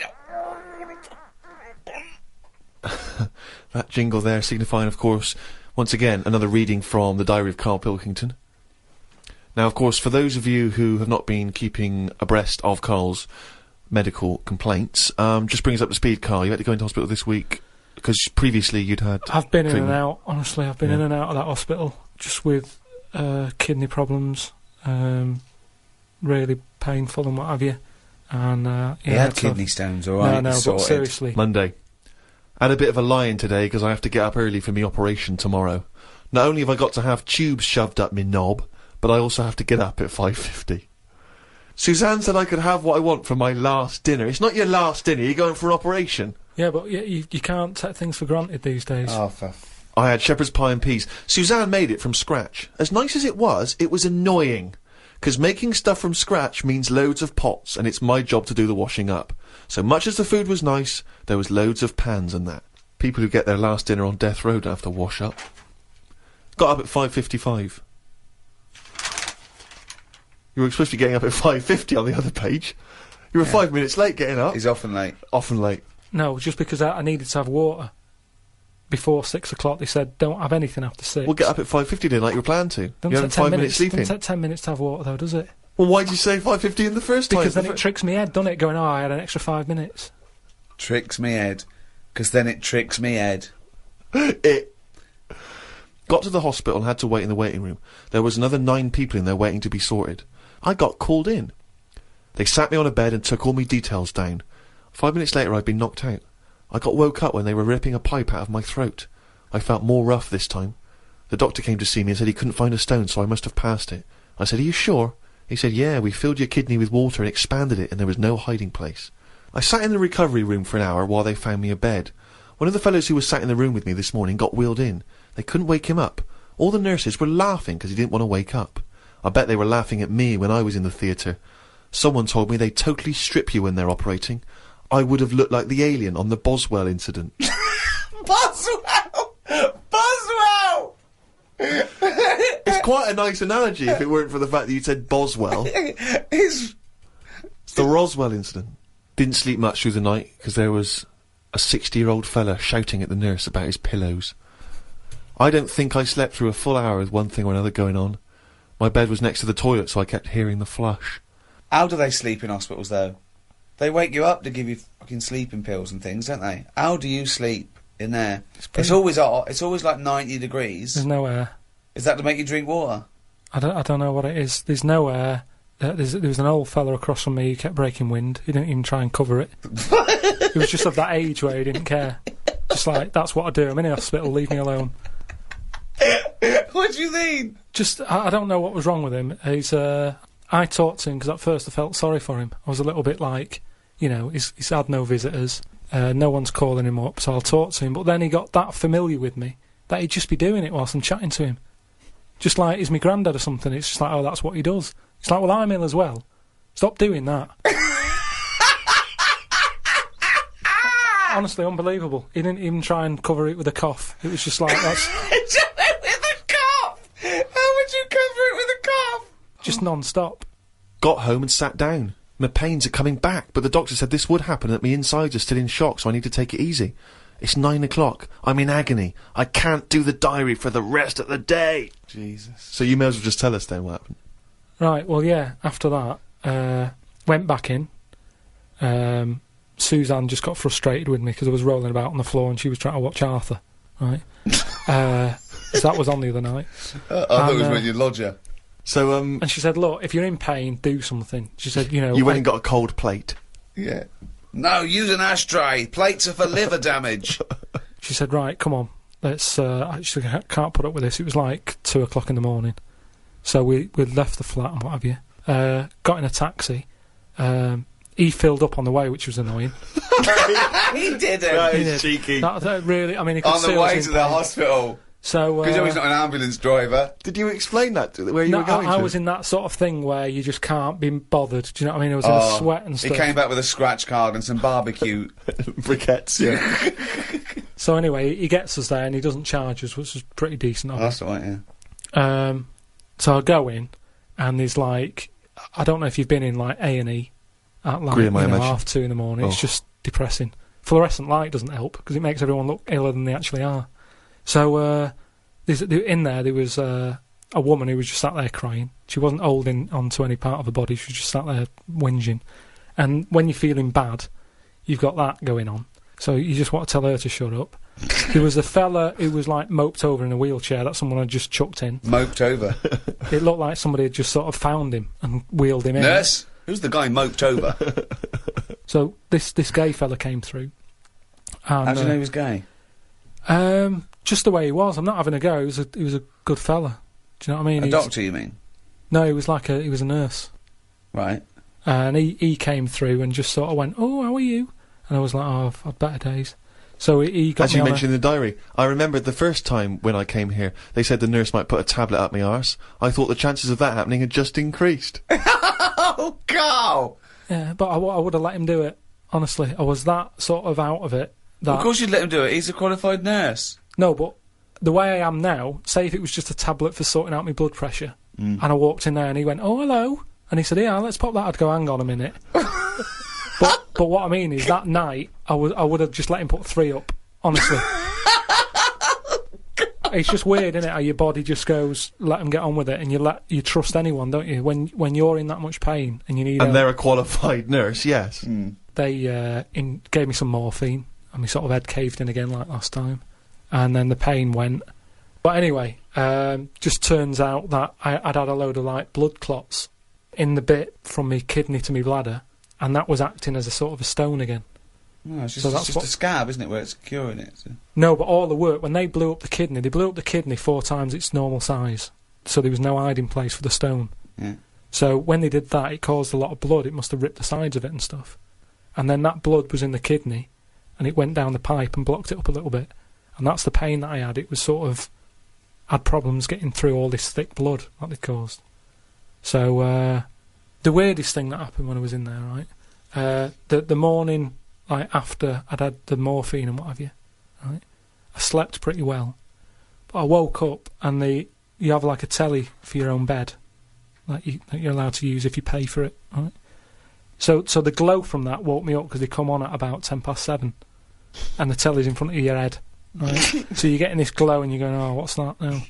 And I looked at it, and all it had written on it is, Karl received bad news about your father. Right? And I was like, is this what they do now? Because it's such a big hospital, do they just text you sort of news to your bed? And I was kind of like, like I say, it was early, it was 7:10 or whatever. Thinking, what's going on? I didn't have my mobile. Suzanne took that. And I was looking at it, I read it again, I thought, it might come up with more, like, what's up with him? Turns out it was just a review for Neighbours. It just tells you... it tells you what's on the telly that day. And there's some fella in Neighbours who's called Karl, whose dad went bad. So that sort of woke me up a bit. I had a bit of a shock then. It was kind of like... So I was wide awake at like 7:15 in the morning because my heart went a bit fast because I thought something had happened to me dad. Karl, of course, has written a poem about the experience entitled My Ward. All I've done here, I've been through I don't know what the word is, a bad experience. Trauma? A trauma, yeah. I've been through a load of trauma. Mm. So I'm just finishing it off with a little sort of picture for people. Go on then. In my ward. It's called my ward. Me, a Chinese fella, and an old bloke who looked like Mr. Burns from The Simpsons. Don't know what was wrong with him, but breaking wind was the symptoms. No one visited him or called him. He seemed quite lost to me. As well as wind problems, he had a colostomy. Bang. When I left, I said, see you to the old man. Turned out the other fella wasn't Chinese. He was from Japan. I never found out what was up with him. You've got a little picture there, haven't you, of me sat in my ward. I'm sat there with that fella who I didn't talk to, the old fella who had wind problems. And that's what a poem is, isn't it? But the detail about you thought he was Chinese and he turned out to be Japanese, how is that evocative? That's just a piece of misinformation. It's just I like it. I imagine a lot of people making I that like same it because mistake. you know why? It's like he even makes digressions within his poem. Yeah. Do you know what I mean? It's like he could have gone back and erased that, but he didn't. He left that digression in, and I think that's great. It's very honest. Yeah. So, you've done quite a few bits there from the diary, right? The other week you were saying a diary to sort of be famous and what have you, it's got to have a big event in it. That's a big event in my life, right? Mm. Peeps did a diary that had big events in it. You said about the fire on Pudding Lane. I've had a kidney stone here. You write about puddings you've had. So is that as big as... Is that a proper diary thing? It's a proper diary anyway. I think, personally, the 5 or 6 pages you've written about your ill health are genuinely interesting, and I'm sure, in years to come, it will be an interesting evocation of the NHS at this modern age, and how it is, what it's like to be in hospital. What other diaries are out there? Well, a lot of them are fictional, of course, Bridget Jones and the like. There are lots of memoirs, but to I publish a don't whole know diary, why. I mean, you can Well, get... the two most famous diaries, I'd have thought, was Peeps and Anne Frank. But Yeah. Kenneth Williams' diaries were published after his death. Many celebrity diaries have been published. Alec Guinness, people like that. And is that just their last year, or did they do it when they were doing a lot? Because if they're old and sort of not working well, a diary isn't that good. Well, often the moments, prior to their passing are some of the most interesting. You see their final thoughts and final days. Yeah, but are they just... You say different things when you're ill. When I was on that table about to go under and you're thinking this might be it, different thoughts on the world. Do you know what I mean? Different priorities. What's the most profound thing that you thought that it was because of your illness? Just as I went under, the last thing I said to this woman was, "Oh, you look different with that on." And Oh, you look different with a hat on. yeah, it was the woman who gave me the injection, and she'd been round to the bed beforehand, sort of saying, "Right, you're allergic to this. Can you eat strawberries?" And I was a bit like, "Why are you asking me that?" And she went, "Well, no, a lot of people are allergic to strawberries." And I was saying, "But is there any trace of strawberries in the stuff?" And she's like, "No, it's just that a lot of people are." And I said, "Well, no, I eat them." And then she's like, "What about fish?" And I said, "I like some, but I haven't had them all." And and then she turned to Suzanne at that point and said, "What, do you know of anything you can't eat?" she sort of said, like turning to the mother. Yeah. When the child can't answer. but she was this woman, and she didn't have a hat on or anything. And then when I went down there, I didn't realise it was the same woman until I was lying there and she started to inject me. And I just said, "Oh, you look different with that on." And then I went out, and when I woke up, the woman sort of came round and just sort of said, "Oh, it's weird that was the last thing, like you said." And that made me think that could have been my last, like fighting on the beaches or whatever. That could have been my little thing. You look different with a hat on, Karl Pilkington. Oh, God. In its own way, it's quite wise. People do look different with hats on. I think his last words would be something like, "Can this kill you?" Yeah. Suzanne, can you drink bleach?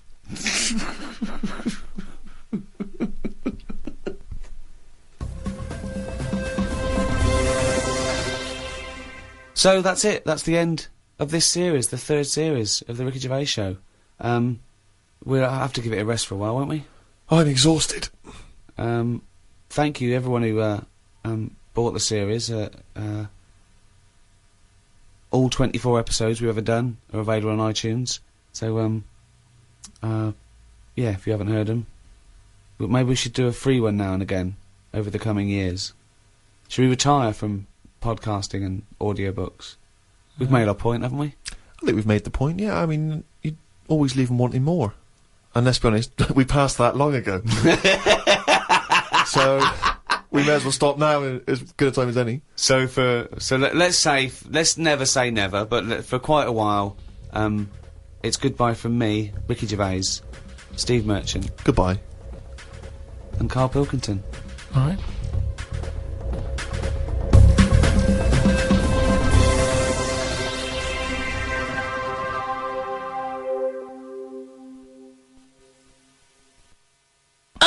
Chimpanzee that monkey news, you little round-headed...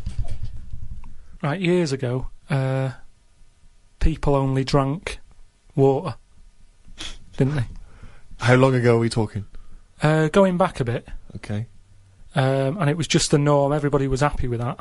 It was kind of like, what, you're thirsty, have some water. It was just what you did. And it was more of... Well, no, not only water. No, it was kind of like... Well, they drank milk at birth, didn't they? Yeah, as a baby. But then you don't have that when you're older. What I mean is more now, as we've discussed, is more of everything. So I thought there was fruit juices in. Yeah, but what stuff. I mean, when people were thirsty, it was like, well, have water. They didn't go, "Oh, what do you want? Do you want this? Do you want that?" I'm just saying they had it for a purpose as opposed to something for the taste buds. Right? Yeah. So anyway, so this town, right? It was in the middle of nowhere somewhere. Yeah. It's the detail that makes the story, isn't it? The pinpoint accuracy of detail. So it was a while ago, and it was in a town somewhere. Brilliant. In the middle of nowhere. And what used to happen is barrels used to appear, right? These sort of, do you know like how they have wooden barrels, that beer and that comes in? Right. Yeah. One of those used to just be in this village, and everyone who lived there was used to this sort of drink that used to crop up, right? Well, because they were used to it, they didn't question it. It was kind of like, yeah, it's what happens if you live here. Sorry, so I don't understand. So what's in the barrel? It's a barrel in the town square. Well, it's this drink. Right? And so it's not water? It's not water. It's a mysterious other drink. Well, I'll tell you now, it's like a fruit drink. Okay. And back then, I mean, I speak to my mum, and she didn't have a banana till she met me dad. And they were made up of fruit. Sorry, is that some euphemism? I don't know what that means. No, but what I mean is... he came a-calling with a banana? No. With a bunch of bananas and some flowers? No, but what I'm saying is, it was like a fruit drink, and for years and years, people didn't drink fruit. It was an eating thing. Do you know what I mean? It was an eating thing. It was an eating? Yeah, what, it was. You're thirsty, have some water. What? You're hungry? Have a banana. Have an orange. Sure, but the idea of combining the two, crazy. They never used them in that way. So anyway. So a mysterious fruit-based drink is turning up mysteriously in this town for years. No one questions it. No one thinks. They just think it's in that area. I'm sure, like here come the lilt man. No, but in the same way that in Scotland they'll have fried Mars bars and that. Yeah. They don't bat an eyelid at that. Yet when we go there, they didn't appear mysteriously. They didn't just appear one day. I assume they go to the newsagents and take it home and pop it in some batter. But what I'm saying is they don't think anything's odd about that. But as time goes on, people have started travelling more, haven't they? Ooh. And you have. visitors sort of came in to the town, and they were saying, "Oh, I'm a bit thirsty. Have you got any water?" And they were like, "I don't have water. Have some of that in that barrel." And they were like, "What's that?" And they were like, "Oh, it's a drink." So they had it, and it was really like refreshing. They were like, "What is this?" And they said, "Don't really know. It just crops up." Of course they did. No. It's what. No.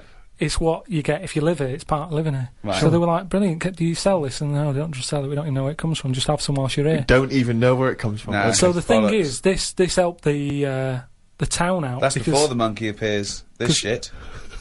Yeah. So all these people are enjoying the drink.